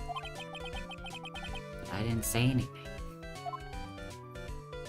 Like, even if she were to, like, place a secret camera inside the room, I don't think she would have it timed specifically for, like, just before the murder. So you want to know about Juan and that manager, right? Actually, as I hear it, they were something of a refreshing pair, those two. Like a spring breeze. I'll tell you, Juan really welcomed that manager with open arms, I heard. That manager? Who are you talking about? You don't know what that manager woman, Juan had. Shame she killed herself, though. Ah, you're talking about Ms. Celeste in PAX, Miss Andrews' mentor. Haven't we learned it's never Lotta, never. Again, I still believe, like, in a future game, it would be really cool if it actually was. Yes, that's the one. That Celeste girl. She's supposed to get married, you know. Ooh. You mean to Mr. Kurata, this is actually very interesting news. You young kids today don't know anything, do you? Girl Celeste killed herself 3 days after their marriage announcement. What? What? What in the... Why did Miss Syntax want to kill herself? She was going to get married. Well, that's because she was thrown away, you see, by Juan. So soon? Thought they were going to get married, right? They promised each other, right? Oh yeah, I heard about that. Ash and Pikachu's 25 years journey ends. The final episode of Ash and Pikachu, being the MCs of Pokemon series, airs on January 13th. So sad. It's been so long. It's been 25 years. Like, it's cool. I mean, on one hand, it's about time. Like, there's only, like, so long you can keep this guy, like, 10 years old. But also, like...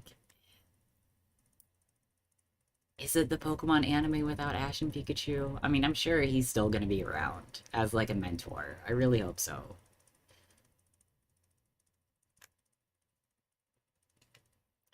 It's just weird to think about the Pokemon anime, like, not being about Ash. Because that's how it's always been, you know?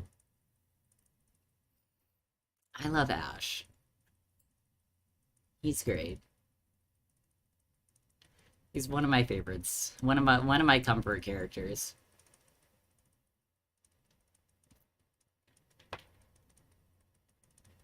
I'm gonna miss him. But you know, one of these days, he was gonna be the Pokemon Master. One of these days.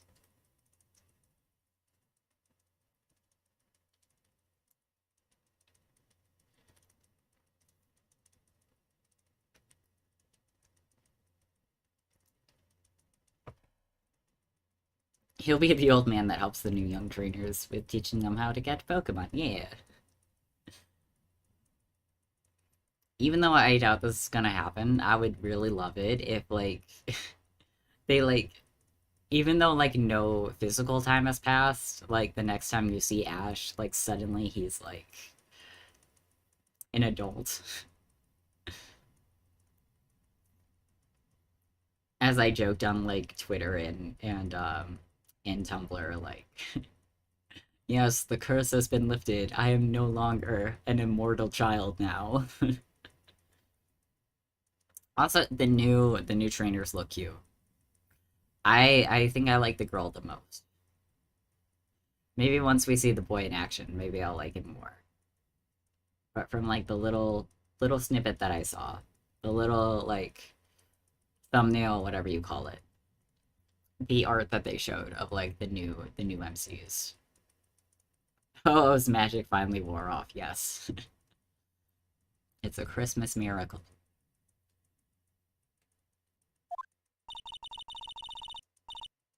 They held a grand announcement session, but 3 days later, Ron and Summon canceled their marriage. Is that true?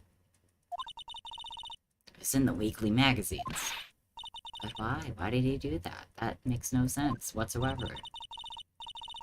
Now it's not in the magazines, unfortunately. I see. The night after Juan called off the wedding, that manager Celeste killed herself. How terrible. Wonder what happened between those two. Me too. This has actually been a good talk, old bat. See you later.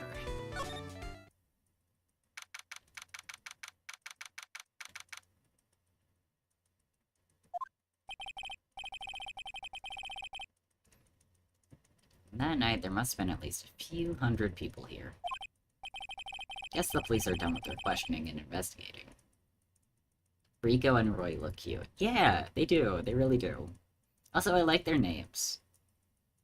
I hope they keep their names in the English. Looks like things here in the lobby have finally calmed down. Good to hear.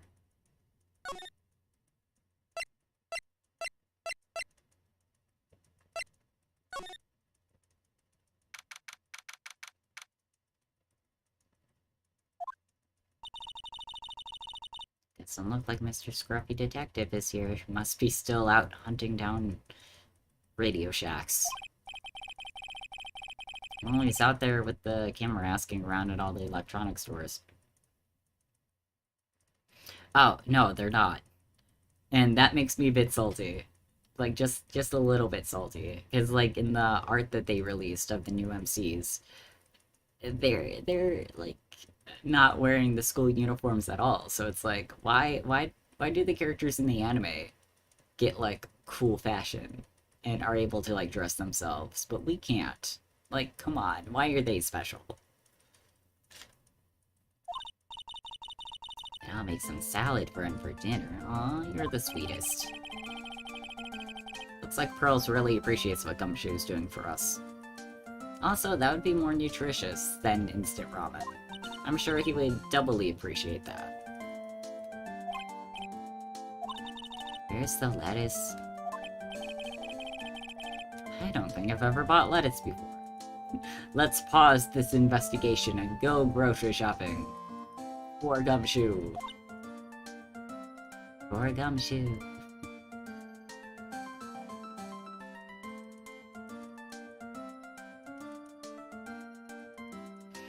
Yeah, no, like, I'm glad they're not wearing the school uniforms. I just wish we didn't have to in the game.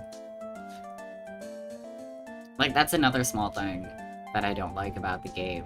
Like, sure, having it as an outfit choice. I get that, because we're students at a school. It'd be cool if we could... if it would, like, switch into our school uniforms as we were, like, currently on the school grounds, and then it would, like, switch out to, like, a custom outfit whenever we leave the school grounds. That would be a cool change.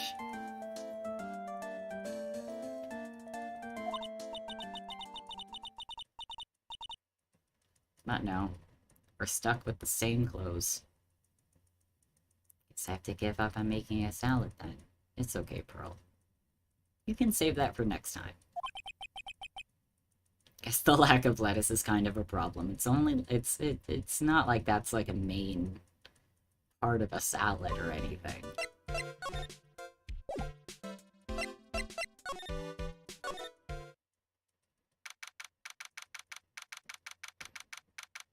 It would also be cool if, like, in a future update for Scarlet and Violet, if they're like, hey, we finally are giving you clothes options that are not just socks and gloves.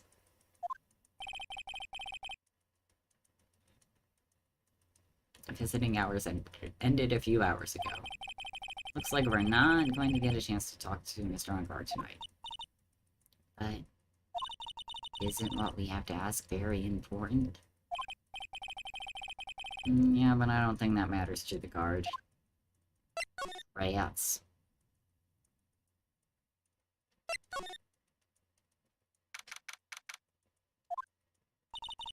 Feels sort of tense in here, doesn't it, Mr. Nick? I wonder if something happened. Can we ask around? Oh, hi. We don't even have to ask around. Hello. Yes, I am his lawyer. Yes, sir. We finally found just the person we've been looking for. A real decisive witness. Real decisive witness? You mean for the Enguard case? We're taking the witness's statement right now. Gotta hand it to Mr. Edgeworth. But if I hand it to Mr. Edgeworth, I promise I'm not gonna do anything with it. Like, also, take a quick picture and sneak it into my court record. What's Edgeworth up to now? Who's this witness? I think you know this person quite well. Oh, it's Lotta? I don't think we've heard Lotta. Or, I don't think we've heard from Lotta, like, at court yet. I bet it's her. Between the kidnapper's demand and now this, can't see any way to win here. Oh yeah, Mr. Edgeworth wanted me to tell you something. He did. Even though visiting hours are long over at the detention center, he wanted me to grant you special permission. So there you go. I was literally just at the detention center. Sir, you couldn't have told me this sooner? I've already called them, so they know.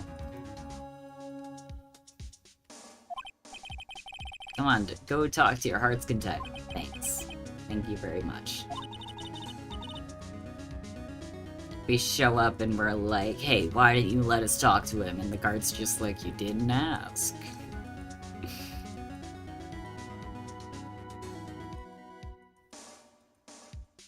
This is such good news, Mr. Nick. Go talk to your heart's content. Sounds like the police are pretty sure they have tomorrow's trial in the bag. Let's go.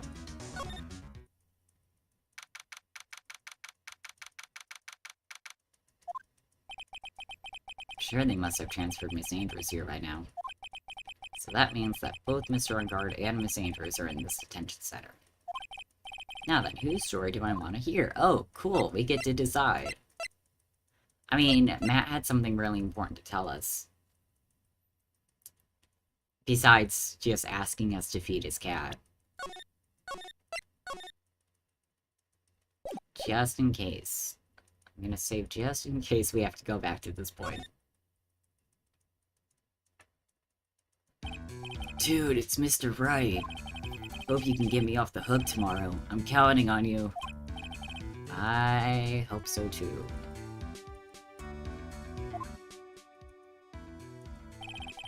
Edgeworth just dropped a bombshell on me by saying that Juan Parada was killed by an assassin, and that the assassin's client is this man, Man on Guard.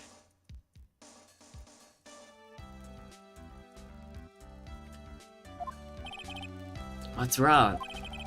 Mr. On Guard? There's something I must know with 100% certainty. You seem kinda different. You're totally not like your usual lawyer dude self. Did you or did you not kill this man? About the press conference. I mean the one where Juan was gonna dress up as the Nickel Samurai? Yeah, I heard a little more about it from Miss Andrews. Looked like somehow Juan had his hands on a secret so powerful that it would destroy Matt's acting career had it been revealed. Could you please fill me in on what this secret is? Here we go. Wait, how many are there? 5. I knew this was coming. Mr. Nick, don't tell me. Cyclops. You said a secret, right? But I don't have any idea what it is. Do you, dude? I wouldn't be asking you, dude. Did you know about Mr. Kurata and Miss Andrews' relationship? Well, it's all over the tabloids, dude. I don't know of any details, if that's what you mean. How many times do I have to tell you? I don't care what Juan did with his life. Miss Andrews, she had a purpose in mind when she started seeing Mr. Kurata. Renta was Mr. Kurata's manager, and Miss Andrews was going to get Celeste Impact's suicide note from him. Celeste? Does that jog any memories? Maybe they were involved. Cause, like... I don't know. We did see her picture at his house.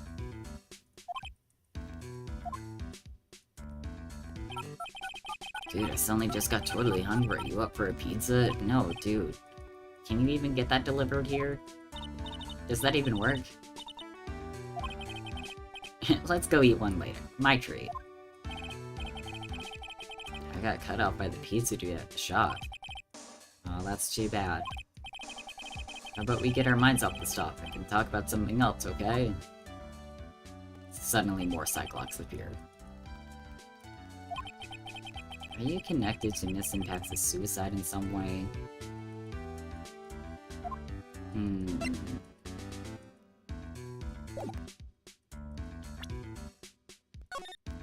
Just in case... Because we're gonna need this save if we're gonna have to go back to talk to Andrews.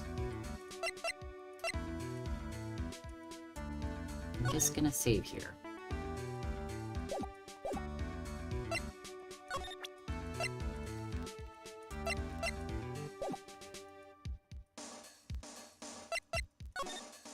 And just in case, I'm gonna go hop, skip, and a jump over to his house.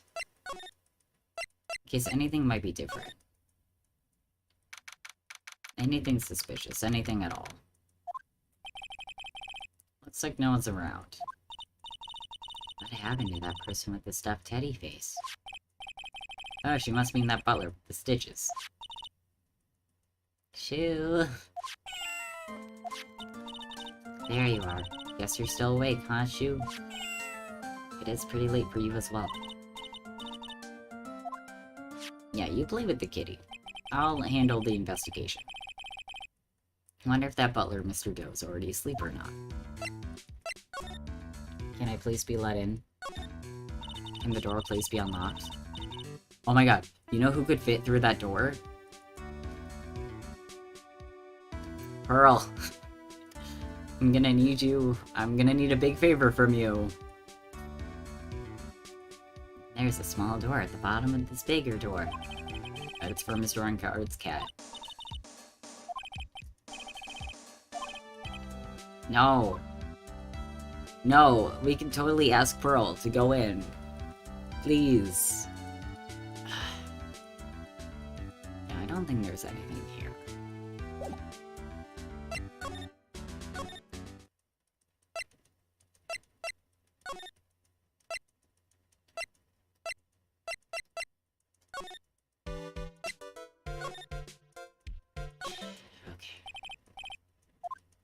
Oh, I can start over. Okay, in that case, let's talk to Adrian.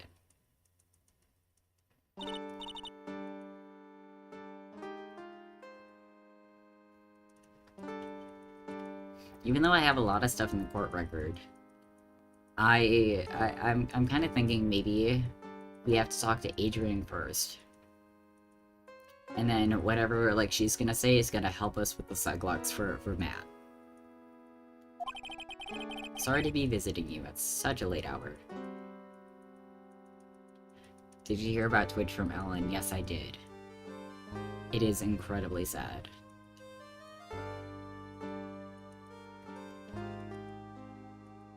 Like, at first I didn't hear anything specific about what happened. And then, like, last night, me and my coworkers were talking about it, and...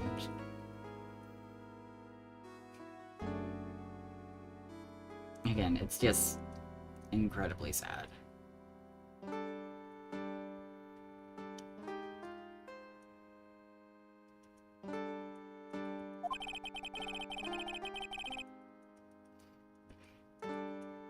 There are a few questions I absolutely have to ask you tonight. Wow, she also has Cyclops. I thought your client was mad. I'm sure Miss Andrews knows something. She can't be clueless about the secret Mr. Kurata had on Mr. Ungard, because why else would she work with him?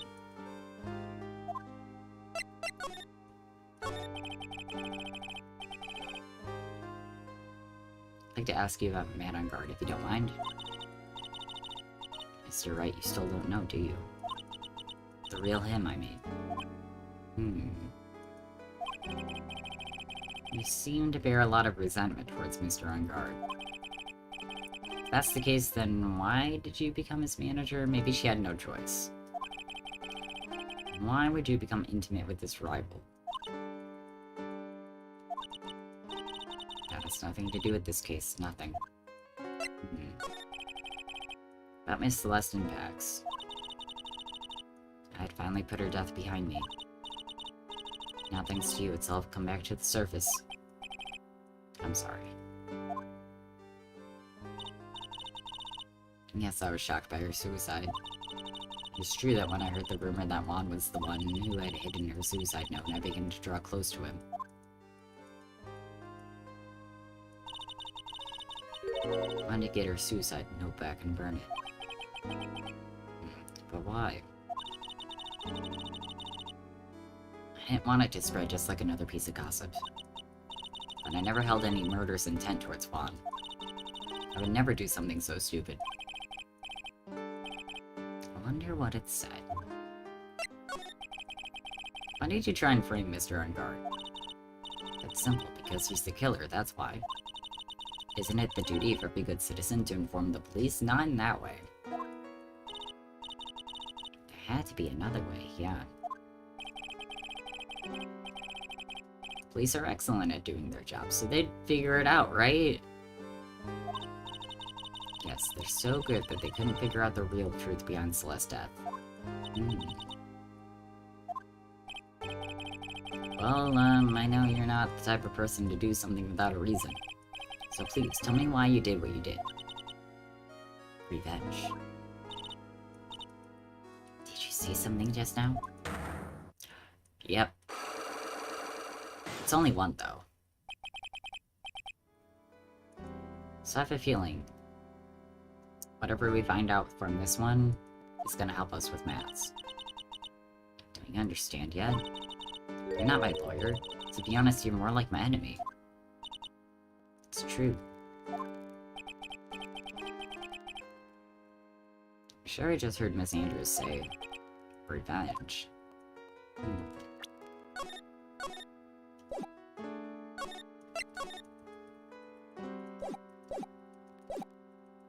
What do I have in my court record? Nothing new. Unless maybe now's the time I use these.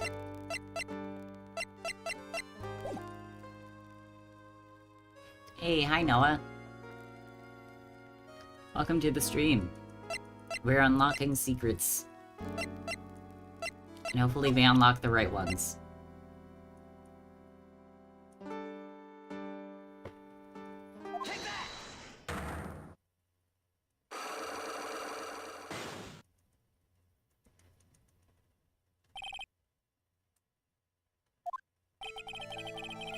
Can you please tell me why you framed Mr. Ungard for the murder? I already told you countless times, it's because I thought Matt was the killer. No, that's not it. I know you have a personal reason to dislike Mr. Ungard. Miss Andrews, you may think I didn't hear it, but I know you said something earlier. You said revenge. So you're saying I was taking my revenge out on Matt, and that's why? What an absurd idea. I don't have anything I want to take revenge for. A woman who lives by being dependent on other people. There's something or someone in her past that would make her take revenge. Okay. This should be an easy one. Because, like, who else do we know is she, like, really attached to? There's only one catalyst that could cause such a strong feelings, and even revenge. And that's Miss Impax's suicide. I just realized something. So I always thought her name was strange. And you could say that Celeste has been very impactful in Adrian's life. I know that's a stretch, and I know that's lame, but, like, if that's not why she has that last name, then, like, I don't know what is. What are you trying to say? Celeste was once manager.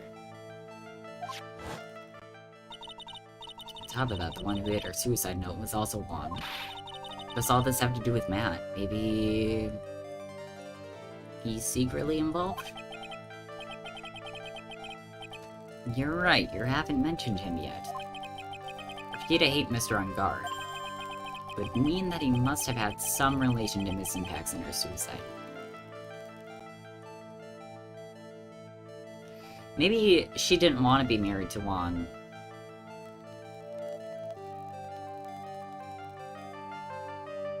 And was actually involved with Matt, and then that caused all of those events to happen. Can you explain to me this relation between Celeste and Matt? Oh no. Oh no, I don't think I have that. No, we're gonna have to get that from Matt. Shoot.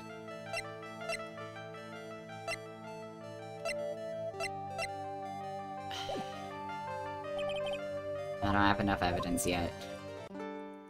Okay, okay. Let's leave. Let's come back.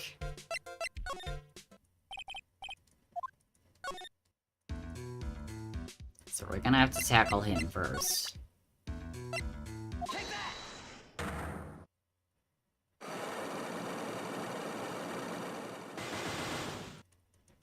Look at all these Cyclops.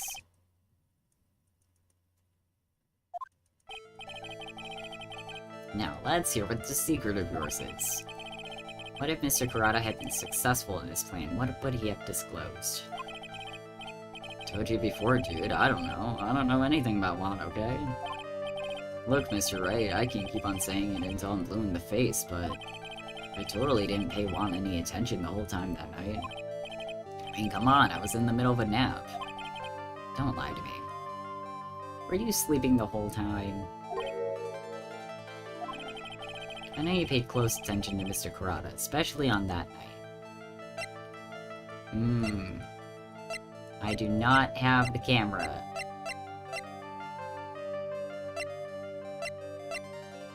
Shoot.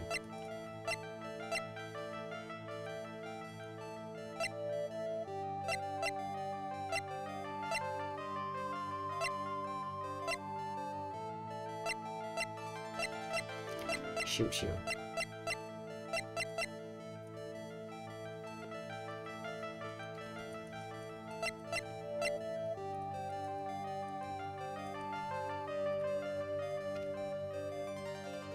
It's implying that, he's the one who planted the camera. I don't have the camera. It's not on me.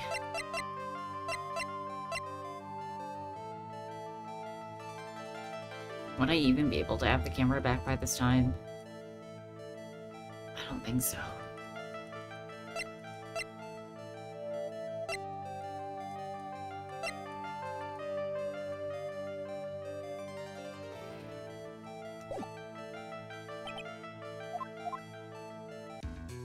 If only I had the camera.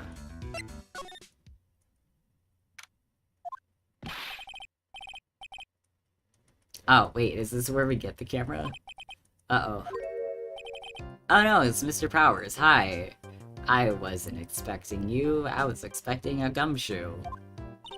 What happened? Why are you here? You see, I got roped into this somehow. And now I'm gonna testify. Why are you going to testify? Why are you the decisive witness? Oh, the bloody egg thingy. That's a button from the victim's shirts. Costume, actually. Because he was stabbed, and blood got all over it. That's what that is. Also, Will Powers was with us the entire time. How is he a decisive witness? I was talking with the detective until a while ago, and I was on my way home. And all of a sudden, you're under arrest, and I was brought back here. What? No, how dare they? Said my face and self in general looks suspicious or something.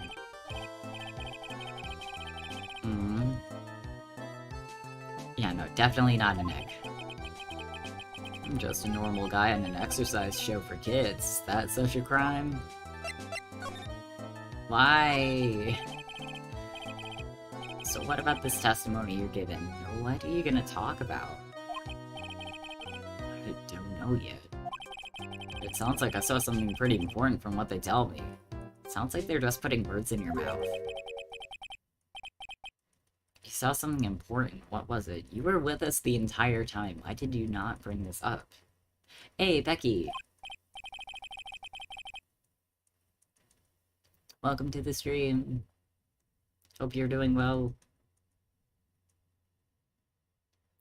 Of course. Can't tell anyone, especially not that lawyer, he said. Who do you think that lawyer the detective was talking about? I'm gonna take a wild guess and say it's me. Yeah, you got it. Mr. Nick. Late cause I was out at a meal. Ooh, I hope it was tasty. Mystic Maya and myself are your only two allies in this whole world, but it's alright. Ow. I don't really have a lot of friends, do I? I'd argue. Gumshoe counts. Edgeworth counts. Kind of. Smidge. This is gonna do a lot of damage to Matt, you know? Because he's got that refreshing like a spring breeze image going. But what is he really like? Well, let's see. Matt's always been kind of a player with women. Okay. He would never really turn a pretty face away, if you know what I mean. They always say it's just a game to justify himself. Ugh. Disgusting. Also, even more evidence that he could have been involved with Celeste. How horrible. That's unforgivable. Yeah, oops. And you know, he said once that there's only one person in the world who won't swoon over me. Manager, you know. Miss Adrian Andrews. Why is Mr. Power suddenly looking kind of energetic? See, I'm actually a sucker for gossip. I mean, celebrities in the world have this dazzling sort of image, right? Aren't you part of that dazzle, Mr. Powers? No, I'm more of a hairy, sweaty, smelly, brutish kind of guy, you see. It's okay, really. I get to hear plenty of gossip about a lot of the other stars around me as things happen. Well, that's true. Hit us with the tea. Did you hear about this yet, about Miss Andrews' mentor and her suicide? You mean Miss Impact's? I heard something about how her wedding was cancelled. Yeah, that's what I'm talking about. Thought about it a little the other day about that mysterious death. Hey, Mr. Wright, why don't you ask me about that? Go on, go ahead. So have you heard this? Celeste left a suicide note. Yes. And they say Juan went and hid it. You heard about that? Is that maybe not true?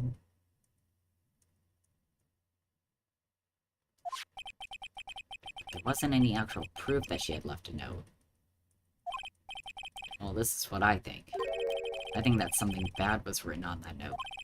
Something bad for Juan, that is. Something bad for Mr. Kurata? Why do you figure so? Well, before she died, Celeste talked with a few of her friends. And she said, it looks like I got caught up with a truly insidious man. Probably mad. Did she mean Mr. Kurata by that? Well, there's no one else that fits the bill, right? That'd be reason enough for him to hide the suicide note. Well, that's some good info, thank you. Mr. Engard and Miss Andrews, they're both at the detention center right now. There's still things I don't understand or know about, I'm sure. I'll have to get the two of them to tell me everything. Oh, hey.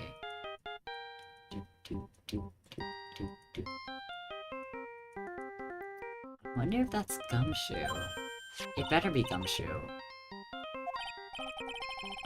Hey, that's the Steel Samurai theme song, isn't it? I don't like the sound of this ringtone right now. It'd be so cute if that was Edgeworth's ringtone. Sounds kind of ominous. Yeah, I know. Hello. Hey! Oh no. I was hoping to hear from you, but not like this. I'll be back in the office really soon. Something really unexpected just happened. Mr. Edgeworth, oh no. They better not have hurt. Hurry up and get back to the office, pal. They better not have hurt him. I don't know what's going on anymore. It's not good. It's the end. Okay, I'm going.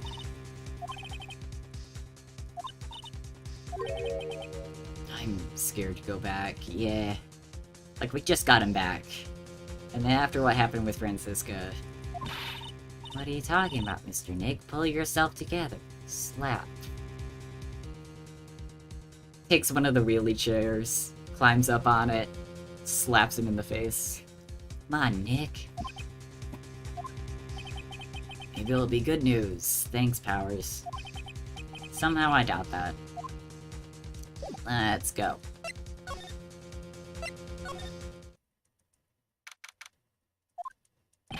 What took you so long, pal? Mr. Edgeworth couldn't stick around forever and had to go. Oh, okay. Sounds like he's okay. What happened? We got him. We know who bought the spy camera. Was it Matt? Sadly, peeking at his Cyclock may have spoiled that, but that's okay. And the spares what gave them away, pal. Hi, Danny. Bear. Figured it out, pal. Figured that we should have been looking into the bear instead of the camera. I believe you. Shh, Pearls. And go on. There's only one person who bought one of those bears who's related to this crime. Who is it? Who would be so rude as to spy on another person in their room? Man on guard. Gasped. Man on guard, your client, that's who, pal. And here I thought things couldn't get any worse. Are you sure you heard right? That the person who bought this bear was... Heard it from the department store clerk, pal. This is the credit card receipt for the purchase. Oh. Oh, wow. That's the exact match to the price of that stuffed bear. A receipt? That's all you have? I mean, it's proof. It's not just the receipt, pal. The store clerk said so himself. He told me I'm sure I sold the bear to Mr. Ungard. I mean, the clerk even got Mr. Ungard's autograph out of it, pal. Autograph, it's just his signature on the bottom of the receipt, because that's what you have to do. I'm sure the person that bought the stuffed bear was Mr. Ungard himself. My sight is failing me, this can't be.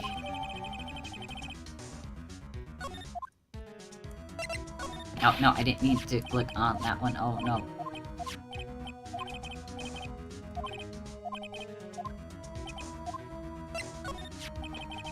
So what about the spy camera we found? Oh, that was a dead end, pal. I mean, you can get this kind of thing from anywhere. But for now, I guess I can give these back to you for you to file away into evidence. Yes. Yeah, because we're definitely gonna need these. I know you don't want to give up, pal.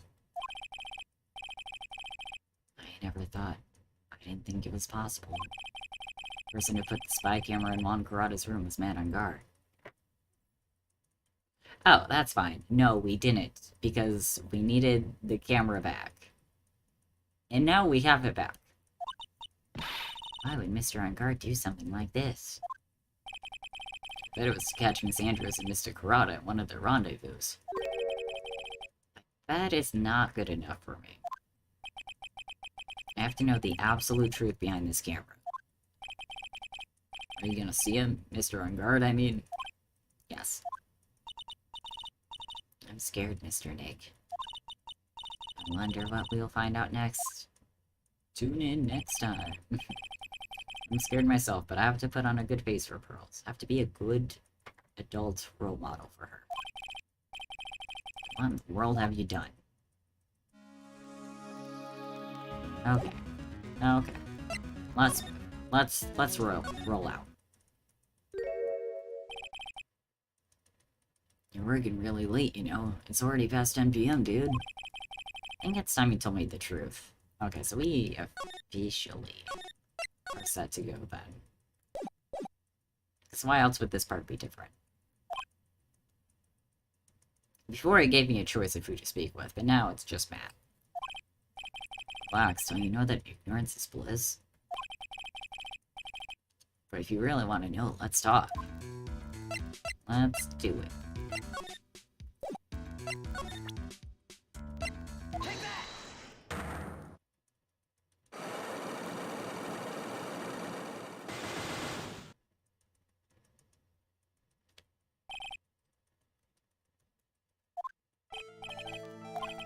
Right.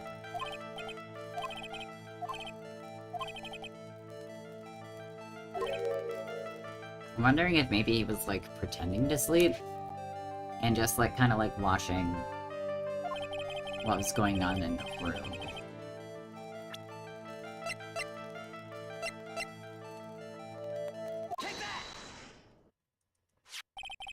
Someone used this camera to secretly film Mr. Karada's room the night of the murder. Secretly film? What? And then sent the images the camera took with this transmitter. Wow, but dude, where was this camera you were talking about hidden? Bam. The spy camera was hidden in this bear's eye. A bear that was supposed to be a present from a fan. Guess Juan had a few of those kinds of fans too, huh, dude? Actually, I wouldn't say this bear was a present from a fan. You sure, dude? Who else could it be from? The person who gave this bear to Mr. Karada was... I hope just using your face is good enough. If not, we have the literal receipts. Mr. On Guard, don't you know this bear from somewhere? Possibly. I don't think I've ever met Mr. Bear before, dude. It's like a herd of bears. Yes, I have heard of bears. What about them?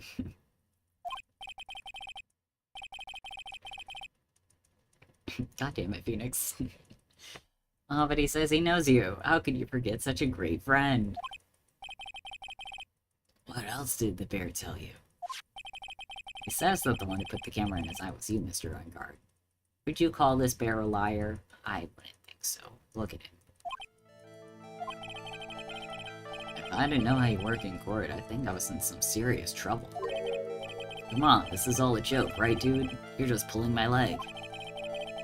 Looks like you're not ready to give up your secret yet. Well, do you have any proof you want to show me first?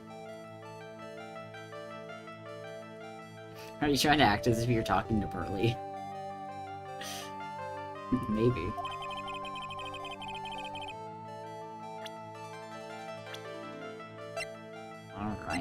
Here would be the receipts. I have your one credit card receipt, Mr. Ungard. It's from when you bought that stuffed bear. Dude, all that you can tell from this is that I spent over $3,800. I go to that department store all the time, okay? But it also says specifically what it was for on the receipt. I can read. A $3,800 toothbrush. It's ivory and it's got elephant hair for bristles. Ew. Yeah, I know. Is that what rich people use nowadays? No thanks. Anyway. The store clerk clearly remembers you and your purchase. Why didn't you have someone else go and buy it for you? After all, you even gave him an autograph, did you not? Was it made of gold? Possibly. I don't know what rich people do. Dude, you should have said that earlier. Oh, there's so many other Cyclops left. So can I ask you one thing? Yes. You're my lawyer, right, dude? So, if you are, then why are you looking into stuff like that? They hang bikes over their couch. Fair. I swear, rich people are just asking for a death wish. So if I don't know the truth, I can't help you. Sorry, my dude. Oh yay, another package arrived. Unless maybe it's a late message about the one that I just got. Sorry, distractions. It sounds more like stupid lawyer talk to me. Hey, let's stop talking about this, okay? No, not yet. I haven't asked why you set the camera up yet. And what your secret is, that's the whole point of this. Of course it would be strictly confidential. So, what are you gonna do now? I'm gonna find out what I wanna know. Because I must. I'm stubborn, dude. I'm not gonna let up. The reason you hid this camera in Mr. Kurata's room and filmed it in secret is...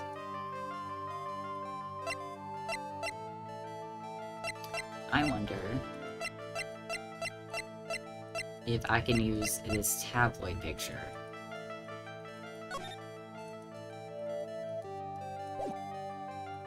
Because it specifically has to say something about, because it specifically says something about Adrian Andrews and Juan Kurata, like, being together.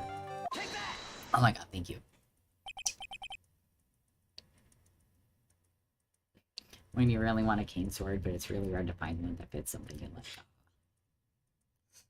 That sucks.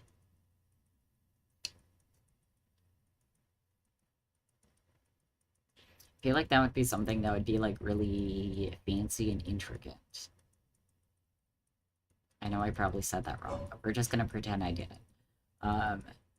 But, like, the fancy ones that they have available might not be to everyone's taste.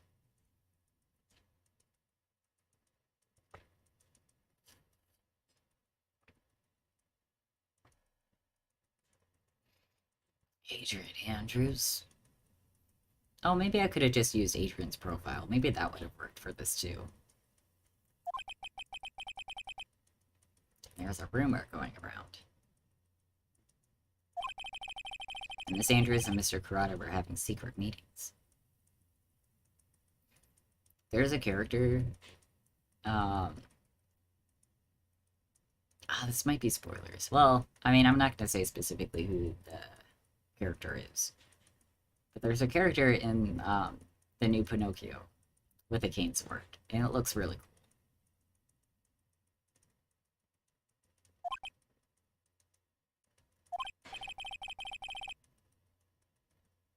Who's keeping tabs on Mr. Kurata? You are going to reveal this as fact and turn it into a scandal, is that right?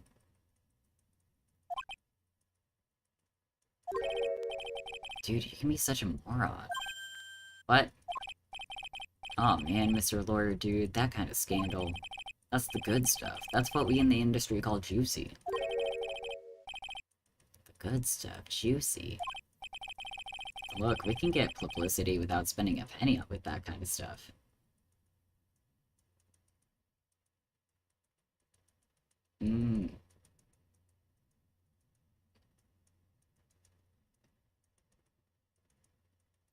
That's really useful. Yeah, I can imagine it would be really difficult to have that, like, all the time. And why get a regular cane when you can get, like, a cane sword?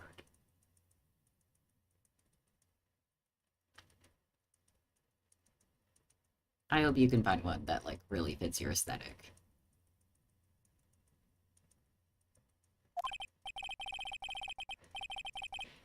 I mean, if people stop paying attention to us, then it'd be the end, dude. It's too bad that wasn't your intention. What are you talking about? I wish your reason for spying was something so innocent, but it wasn't. You didn't spy on Mr. Kurata because of Miss Andrews. And there's only one reason I can think of for you to do such a thing. The real reason you set up the camera in Mr. Kurata's room was... maybe... to do with this. Oh, no, that's not the case.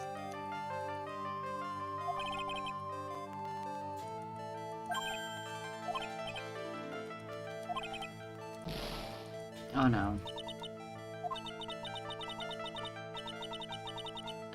Thank you, Mia.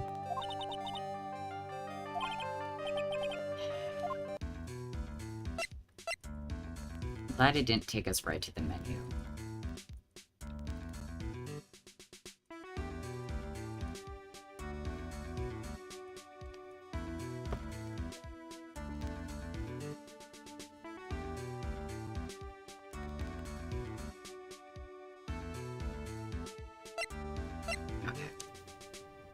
I wonder if maybe I have to present, Celeste herself.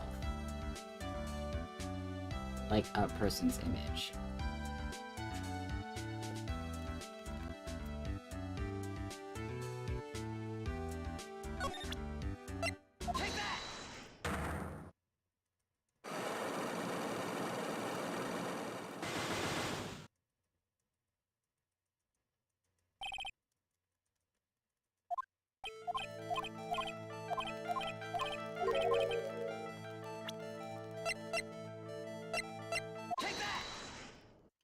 Oh, we still have health left. It's just even smaller now. Oh no.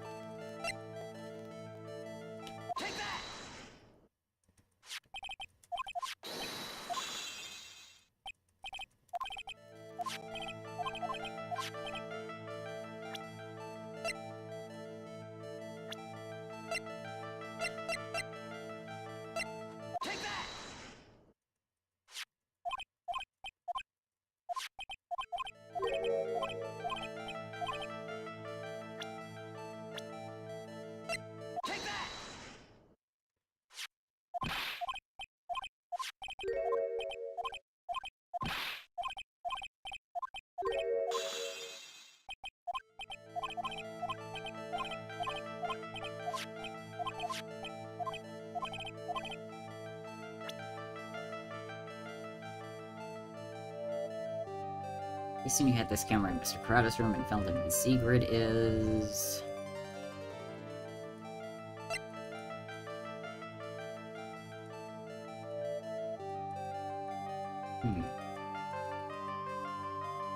Maybe it has to do with this.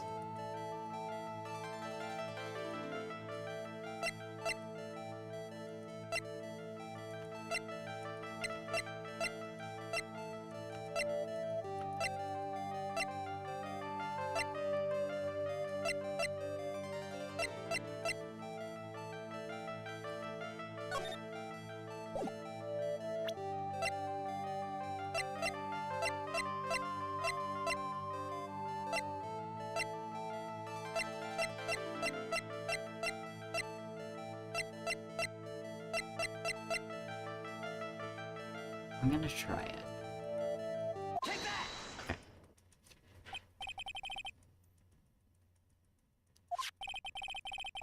Maybe he doesn't know about this card. This is a certain man's calling card. The man's name is Shelly the Killer, and I'm sure you know of him, don't you? It could have been used as, like, blackmail, if, like, things didn't go right for him.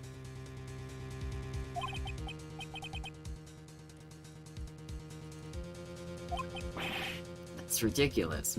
I see them stutters. Why would I know some shady scumbag like him? If you really don't know him, then why are you acting so jumpy all of a sudden?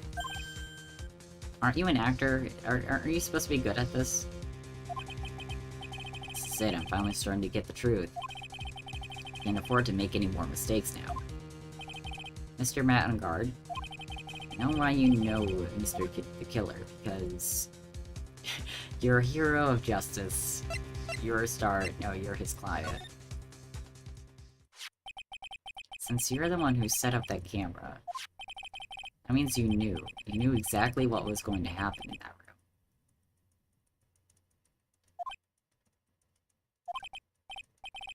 So how would you know something like that? It's because you're his client. That's why. You knew the time of death because you set it up. You hired Shelly the Killer to assassinate Mr. Juan Kurata. The real mastermind behind this whole murder is... you.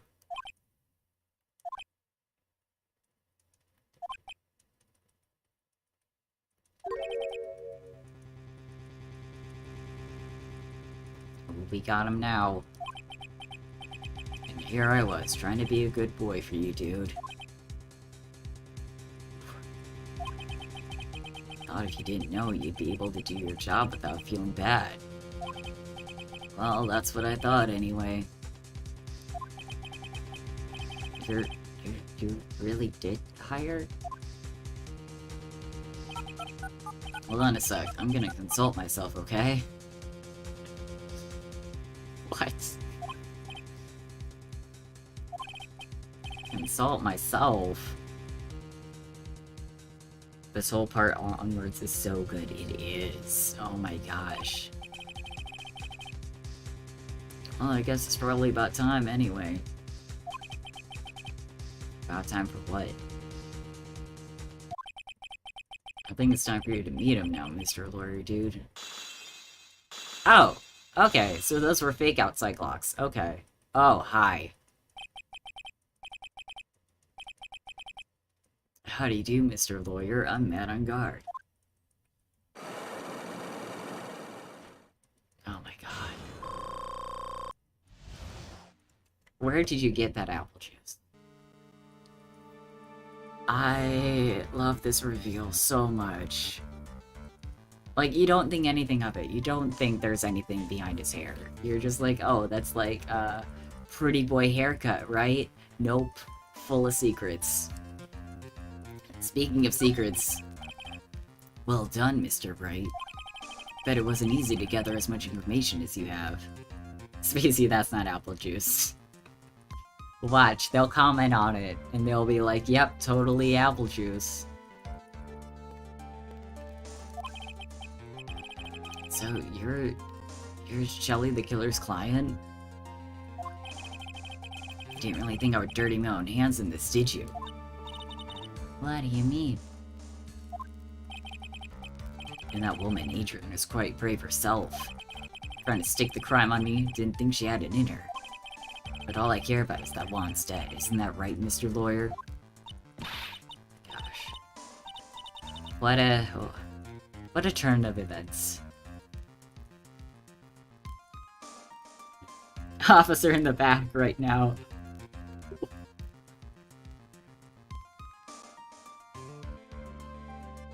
Hold on. Hold on. Hold on.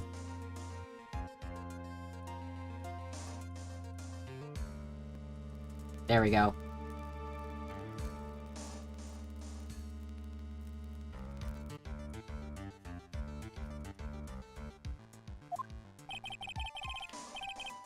It's way past your bedtime, little girl. Oh shit, sick Pearly on him. That would be fun. But also... I do not want her near this man. He seems a bit, unhinged. No. Go on and let us grown-ups talk a bit about more adult things. But why? Why did you hide the video camera in? A weakling soon believes the words of others, just like that pathetic Adrian. How dare you? You knew about Miss Andrews' secret? But I'm no weakling. I don't believe anyone, least of all assassins. Have you ever seen an angry child fight an adult? That's fair. You know what? Give Pearly a knife. Then maybe we can let her loose on him. Come now, Mr. Wright. Assassins aren't above blackmail. They turn their clients into cash cows by holding the sinful deed over their heads. A superstar like me, how much do you think I'm worth? Care to guess? And that's why? Yeah, that's where the video comes in. It's got his face in the crime scene recorded on it, preserved for all time. That I can keep him at bay and even blackmail him if I want. That's right, that video is my insurance. Isn't that what they call it, Mr. Wright? Why would you do something so wrong? I mean, it's clever. We can't fault him at that. Because I'm a grown-up and I can't. Good enough of an answer for you, little girl. Why would you kill Mr. Kurata? Because he was about to sling so much dung into my beautiful public image. Scandals are a little annoying, aren't they? It's all because of that press conference, isn't it? If Mr. Kurata had been able to give it, then Mr. Guard's secret would have... Ah, well, that's what we call taking advantage of the situation, you know. Had no interest in doing it, really, but bit by bit, it crept up on me. And then the situation just presented itself perfectly. How beautiful, I thought. That's how Mr. Kurata ended up dead. Officer in the back shows up in court. Yeah, my guy basically admitted to it, so... Cue, Phoenix just sweating.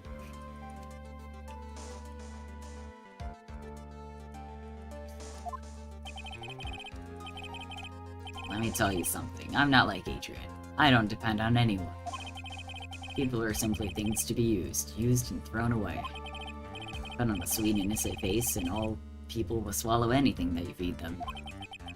Adrian fell for it, the assassin too. Oh, and how can I forget? Even you fell for it, Mr. Lawyer. Everyone all working their butts off for me. Mad on guard.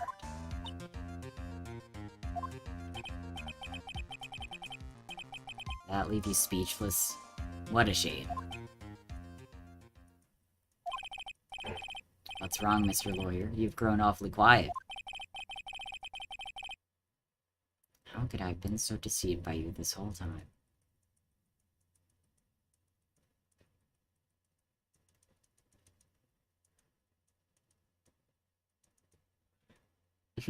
Has the same energy as that Judge Judy case that ended in seconds because the defendant...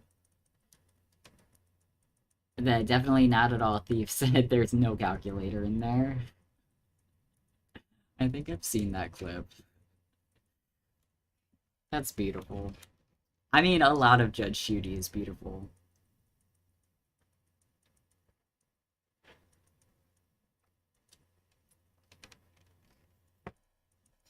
If only that actually worked in this case.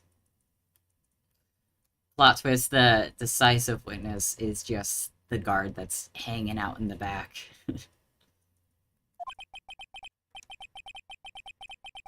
When we first met, I asked if you had killed Juan Kurata. And you answered very clearly that you hadn't killed anyone. Hey now, I never told you any lies. The person who did the killing was that killer guy, right?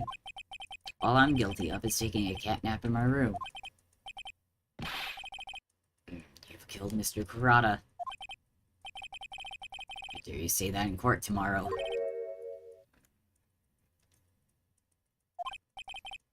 too bad you can't. You're my lawyer after all, aren't you? And they do have Maya. You always drop my case and refuse to represent me. How does that sound? Everyone's so tangled up in him. I don't know if this is ever confirmed, but I do like the implication that, like, he's such a bad guy that he's also just, like, really bad towards his cat. And that's maybe why he has these, like, scratch marks on his face. Like, it's not just for him to, like, look evil. It's, like, just yet another proof of, like, how horrible this guy is. I realize I probably just repeated my words, but you know what I mean. It's really good. It's really subtle. And that also makes me want to adopt the cat. Shu can also live in the office. I'm sure Pearly would love an office cat. Oh, but you can't, can you? That'd be the one thing you absolutely can't do. We can just, like, as Maya's, you know, running away from the situation, or as, like, we're saving Maya, as the, like, squad team, whatever they have, like, going over to, like, try and help her. Whatever Edgeworth has set up. We can just have them be like, hey, while you're bringing Maya back to us, take the cat as well. Please. You wouldn't want to test the killer. He's a man of his word, or so I hear. You could end up getting a certain friend of yours rubbed out if you lose. You scoundrel. So if I were you, Mr. Wright, Esquire, I think I would give it all my tomorrow. Ooh, that's not words. Give it my all tomorrow. Remember, everyone likes a happy win-win resolution. I'll get you for this. That's such a cliche phrase. Juan said something just like that, if memory serves. Of course, well, we all know how well things turn out for him, don't we? Good night, Mr. Lawyer. Someone please remove whatever alcohol he has. That shouldn't be here. Maya, what am I supposed to do?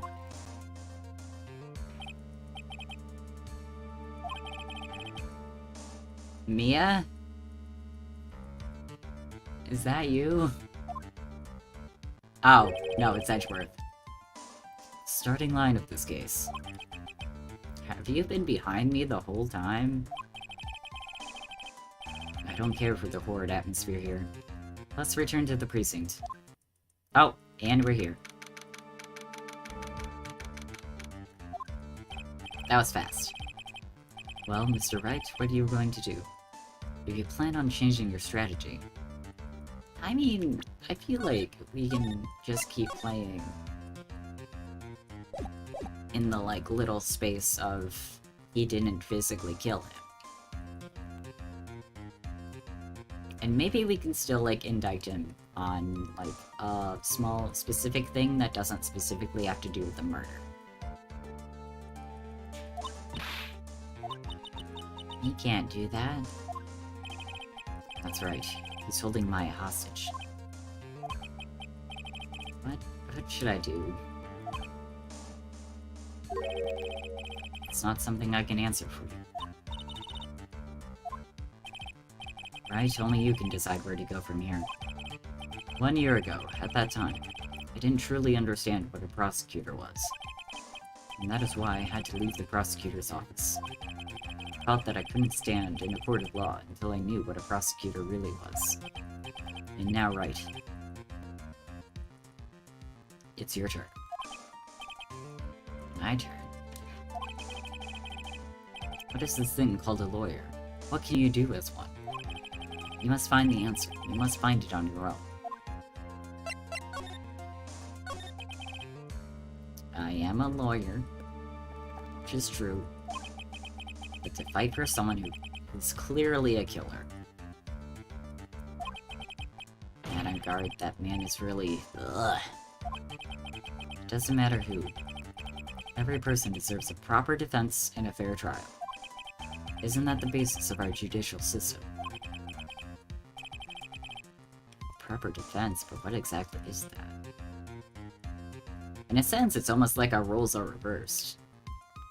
Because, like, usually it's Edworth, or whoever's on the prosecuting stand, that, like, very clearly, obviously knows that their person's, like, a murderer, and still has to, like, act as if,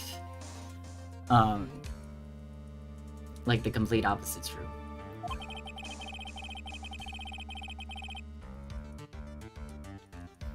Is it where a lawyer forcibly and blindly gets an acquittal through shouting and trickery? Ironic that you, of all people, should say such a thing. Isn't that exactly how you have fought for your clients up until now? Hey! Well, that may be true, but that's... I mean, they were innocent people, though. I had to do what it took. That's because I believe my clients to be innocent from the bottom of my heart. But if I were to get on guard and acquittal, that isn't a proper defense at all. I became a lawyer because I thought I could save people who were suffering and in pain. Does that man look like he's in suffering and in pain? I don't think so. But when I look at this mess we're in, I can't even protect the person closest to me. Even if I win the case, I still lose in the end. I just don't know what to do. Right. But you get a hold of yourself. You have it all wrong. We aren't some sort of heroes. We're only human, you and I. You want to save someone. That's something easier said than done, wouldn't you say?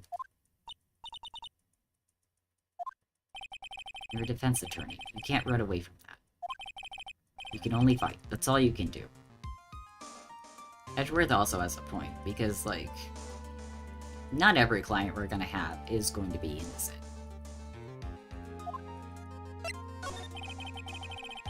People like you and Franziska Van Karma are always using all you have to pin me down. Fight to the very end, even when you know the truth is not with you. But I'm not like you. I can't fight for a false verdict for a man I clearly know to be guilty. Franziska. She fights for herself. The only thing she fights for is her perfect win record. That's all. And isn't that the same as you? Not anymore. Have you not been listening? Isn't that why you ran away a year ago? Because your precious win record was destroyed? I see. Now I understand why you despise me so. Whoever, you are mistaken. Why do you... Thanks to you, when you sealed off my path to a perfect win record, I began to realize the error of my ways. I realized that things such as a perfect record were meaningless.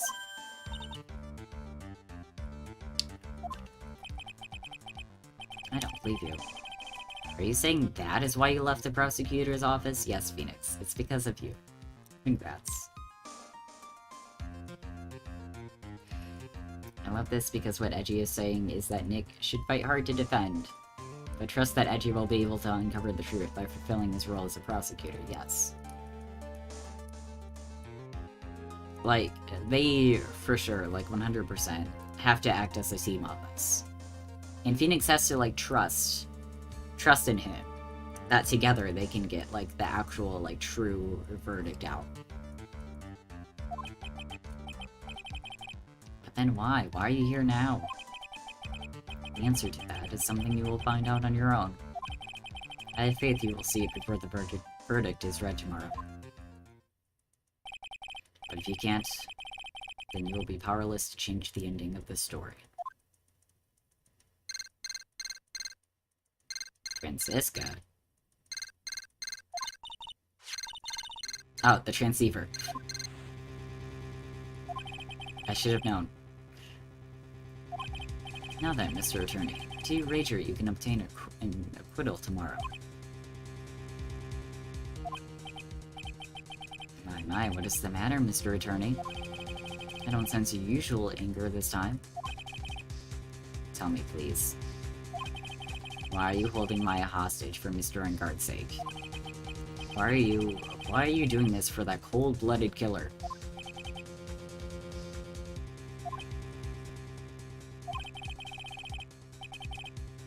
Please don't misunderstand things. He is my client. Don't toy with me.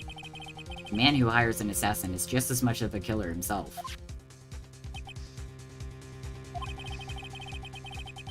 I believe you're asking me for a reason as to why I'm doing what I am. This is what I like to call my aftercare. What?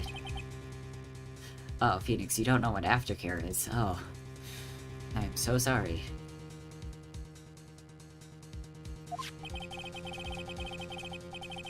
My name carries a certain amount of honor and dignity, Mr. Attorney.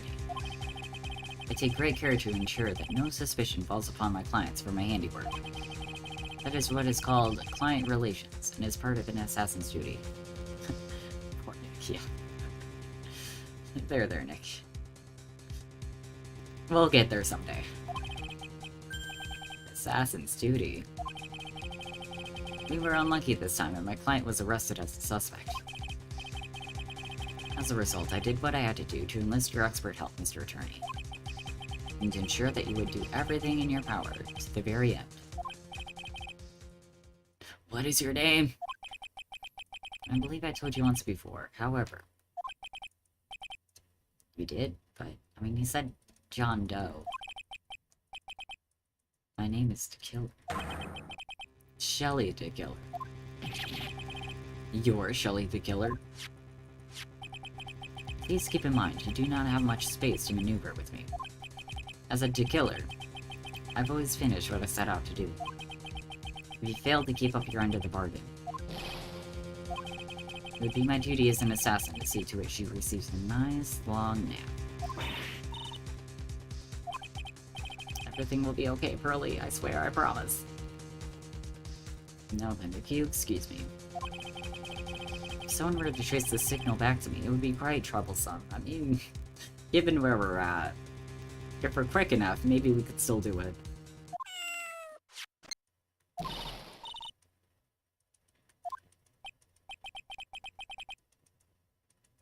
Also, thanks to that cat, we don't even need all, like, the fancy equipment to trace it back.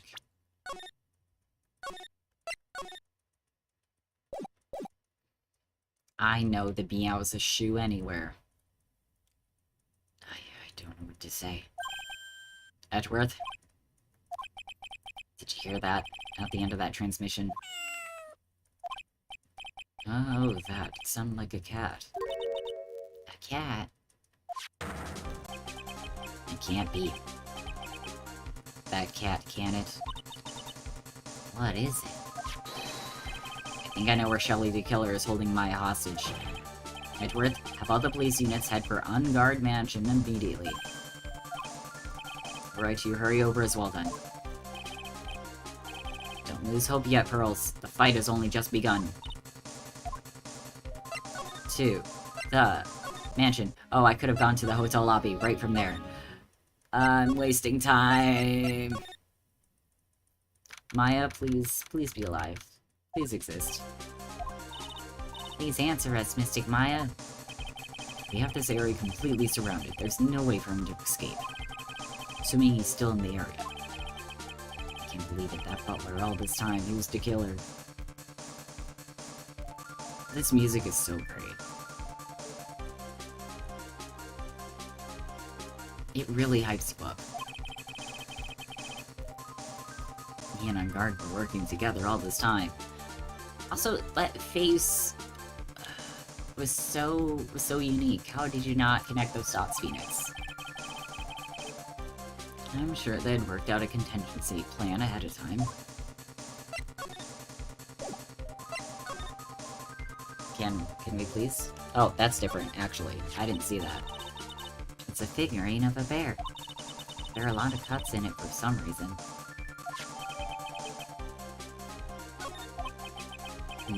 Isn't that more of a thing for Mr. Kurata? How would something like this be here? Right, look down. There's a little pet door installed there. Go, Pearly, go! Sure, that's for Shu. Do you think that this came through that little door? This door is locked. Pearly, go, Shu! Deploy the pearls. Pretty used to breaking down doors. I'm pretty used to breaking doors down by now. Let's go, Edgeworth. Slam! I was hoping we could have, like, Pearl crawl inside the cat door, and then, like, unlock it from the other end. But this is fine enough. There's no one here. From the looks of this room, I would say this is On Guard's private lounge. Look at this, right? An antenna for sending and receiving radio signals and a VCR. Check inside the deck. If there's a tape, it would be an important piece of evidence. If we're lucky, they'll have the moment the crime was committed recorded on. I'm sorry, but the tape deck is empty. There's no tape to be found. Rats. Is it maybe recorded on the computer, though? There's no mistake that someone used this to record something. Looks like someone took the tape we're looking for and escaped with it. But, no. Not yet. The computer, though. Why couldn't you have used this to get help? Where's the power switch? Oh, I get it. So that's what happened. She couldn't find the power switch. Thank you for pointing that out early.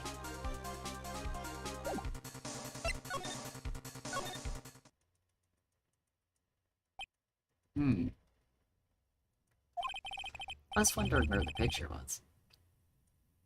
We searched all over and it looks like he got away. I'm sorry. Looks like he slipped out of our grasp this time. And now we lost our only lead. Don't give up yet. That little girl is looking to you to be her pillar. Yeah, you're right. We're close, I can tell. We've already set up checkpoints along every route leading out of this district. Leave the rest to us.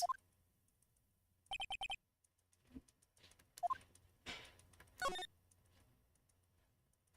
wonder what this could be. This looks like a picture of Miss Impact. With love, Celeste. This has gotta be the one thing that we need for Adrian's little Cyclops. Yes, Mr. Kurata's former manager. Why would a picture of Miss Impacts be here in Mr. Rungard's mansion, and why would it say with love?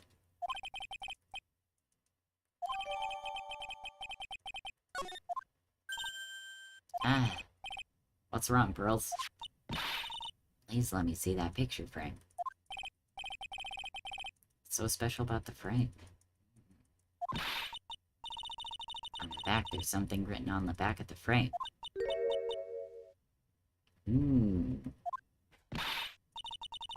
She left us a message.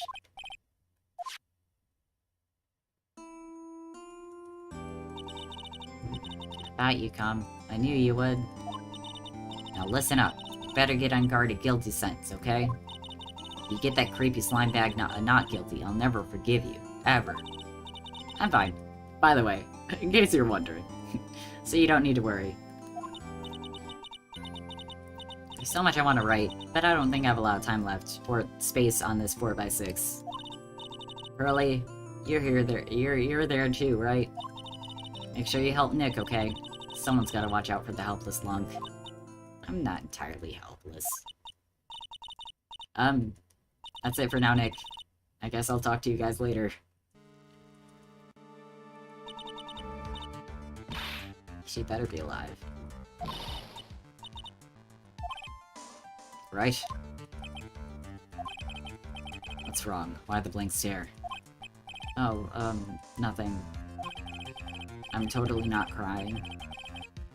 We searched the house and this is the last room. Looks like he's eluded us. Edgeworth?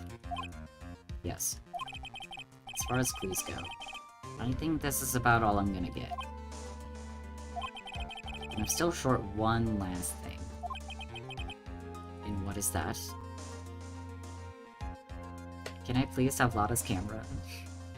Please, after everything I've been through, I think I deserve that. Or that.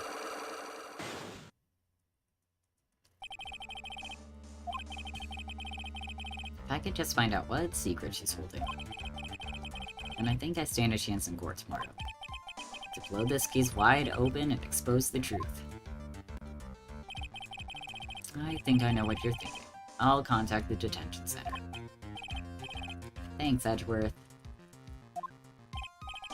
Well, let's go, Pearls. It's time to open that last lock.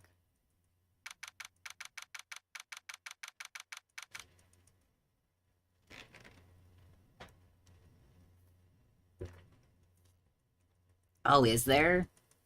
I hope it's good. From, like, the little bit that we've seen of her dressed up as Barbie, she looks cute.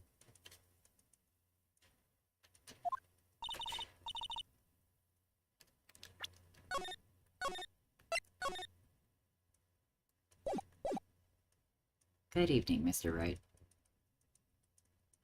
Oh my god, they made a Bratz game for the Switch? Oh my god. Not what I would have expected. I just assumed the Bratz would just stay in the early 2000s. Just as like a little time capsule. I bet all the Bratz girlies are so excited. Growing up, I did have, like, a few Bratz, but I was never really all that into them. They were mostly given as, like, oh, this is what kids like type of presents. What's wrong? You look ill. Miss Andrews, I've had one hell of a night. Come to remove your Cyclock. You may not know what that is. But trust me, it will be removed. Do not ask. I want to know, and you will tell me. Your secret. Fine, go ahead. Try and break me if you can.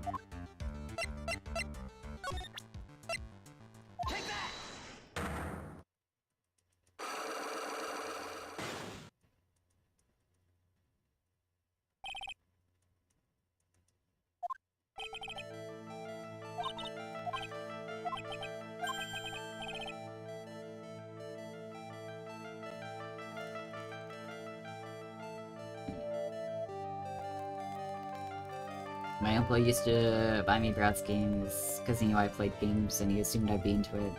I wasn't, but I didn't want to waste his gifts, so I played them anyway. Oh yeah! I've seen clips of people play, like, those old games too. And they're so rude to you.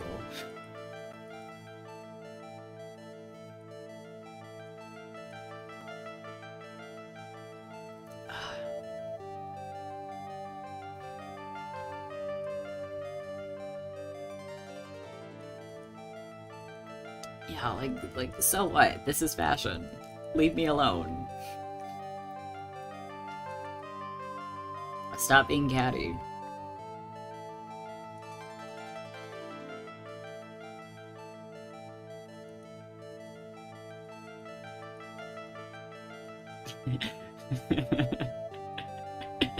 Get to steppin'.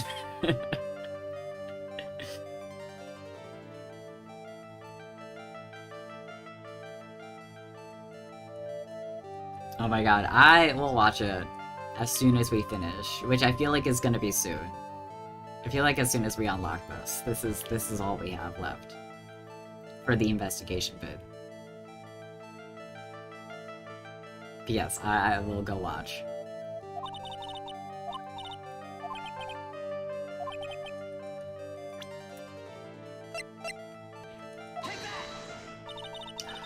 What? You should do a live react to it so we see your face.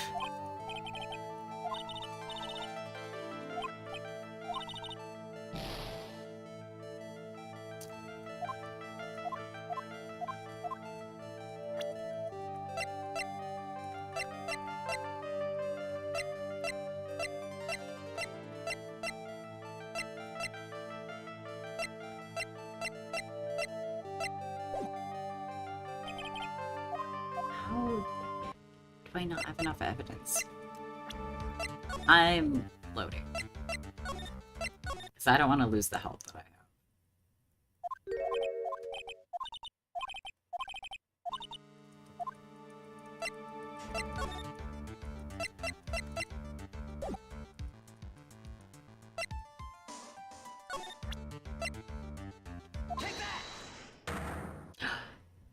Ah, congrats!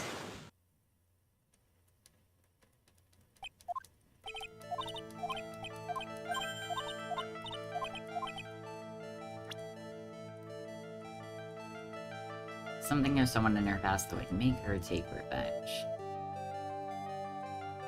Do I just present Matt? Maybe I just present Matt.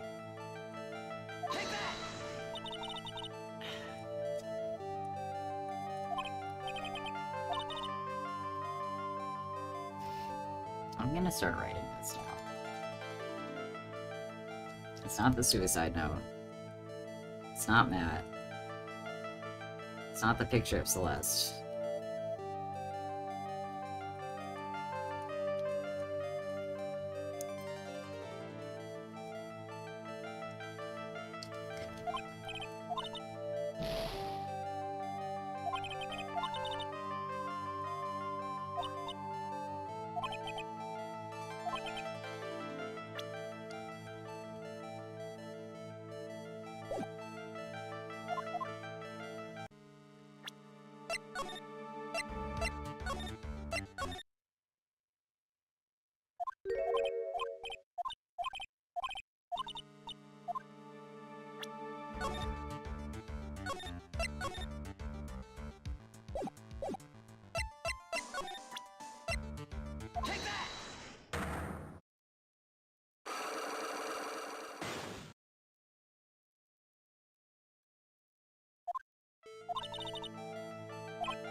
Maybe I have to present Celeste's face.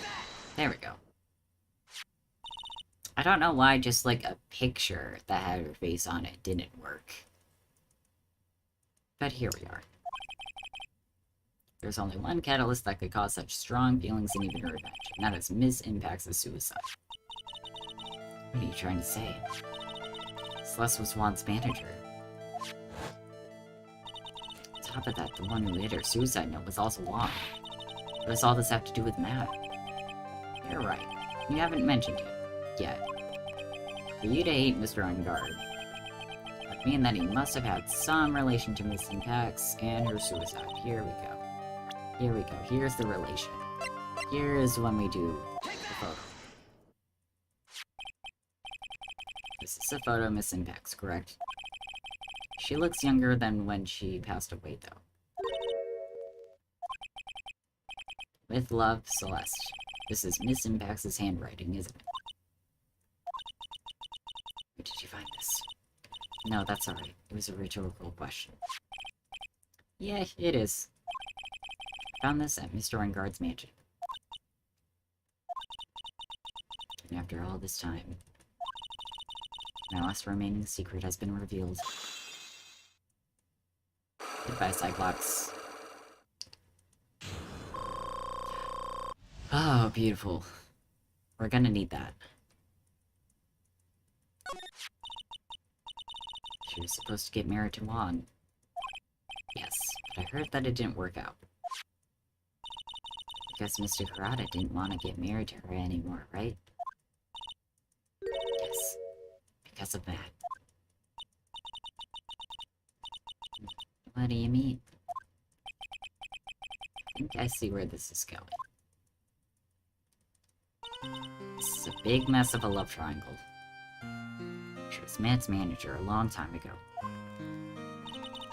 She was the happiest woman in the world at the time. Aww. I was working part-time back then, and I often saw the two of them together. So that's why. They were a couple, weren't they? Wasn't anything as splendid as that. Celeste was being used. Toyed with until she was thrown away. That's so horrible. Matt's entire image is built around how nice and wonderful of a man he is.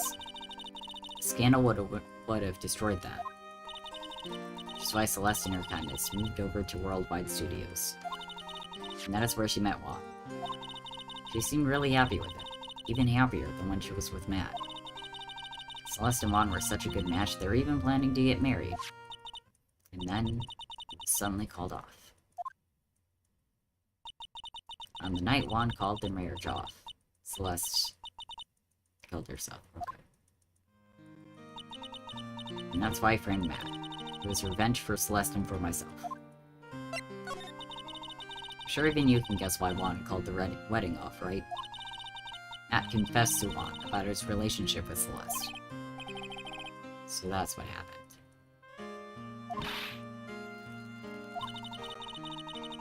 Why did Mr. Kurata have to call off the wedding? I don't understand at all. It's probably because of his worthless male pride. Juan and Matt were always fierce rivals. Matt waited for the wedding announcement and then unleashed the truth on Juan. He was aiming for when it would hurt Juan the most. It's so sad. Because, like, they could have still been together. Like, just the fact that Matt also had dated her in the past shouldn't have meant anything. That wasn't the end of it. That day, I'm almost certain that Celeste left a suicide note behind. And in that note, she left a detailed account of Matt's various misdeeds, and so that she would never again be hurt by Matt, she chose to die. And when Juan discovered her body, he hid her note. But why would he do that? Simple. Juan realized that note was a powerful weapon against Matt, and it would be especially damaging to his refreshing like a spring breeze image. In any case, his pride hurt, Juan sought revenge. There's that word again. Juan wanted to publicly disclose the contents of that suicide note. At a time that would cause Matt the most damage, of course. It's, like, so dirty, though. Like, yeah, Matt deserves it, but, like, to just publicly release something that's so personal.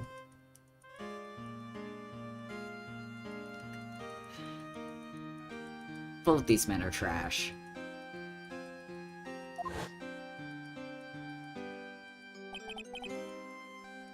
That was at the press conference after the stage show. I know all about it because I heard it all from Juan. So I could find out about all of this that I drew close to Juan to begin with. They're quite a pair of hideous monsters, aren't they? Yes. And Celeste's death was something for them to use in their game. It's disgusting. And when I found Juan's body, it was only natural that I thought the murderer was Matt. Those two were always spying on one another after all. As for me, I was frantically searching for Celeste's suicide note. I wanted to destroy it before it ever went public. That would kind of explain why you picked up the card. Because if it were face down, like in a panic, that would be my first instinct too. Like, oh, is that the note? It's going to burn. I even brought a lighter. But I couldn't find the suicide note, and that's when revenge crossed my mind. Yes, I was going to bring to them my own kind of cruel revenge. Celeste was killed by those two monsters. So when I stabbed Juan's body with that knife, I didn't feel a single shred of guilt. Yeah? Is that right, Danny?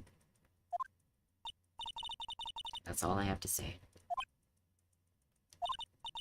Well, Mr. Wright, even knowing all this, are you still going to help that man?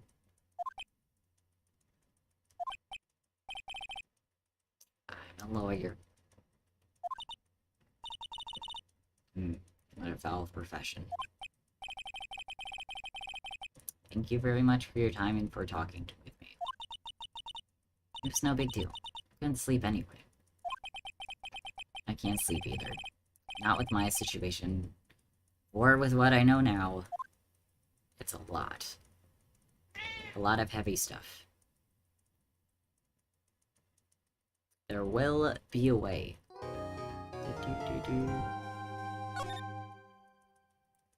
Alright. We're going to save here. Yeah.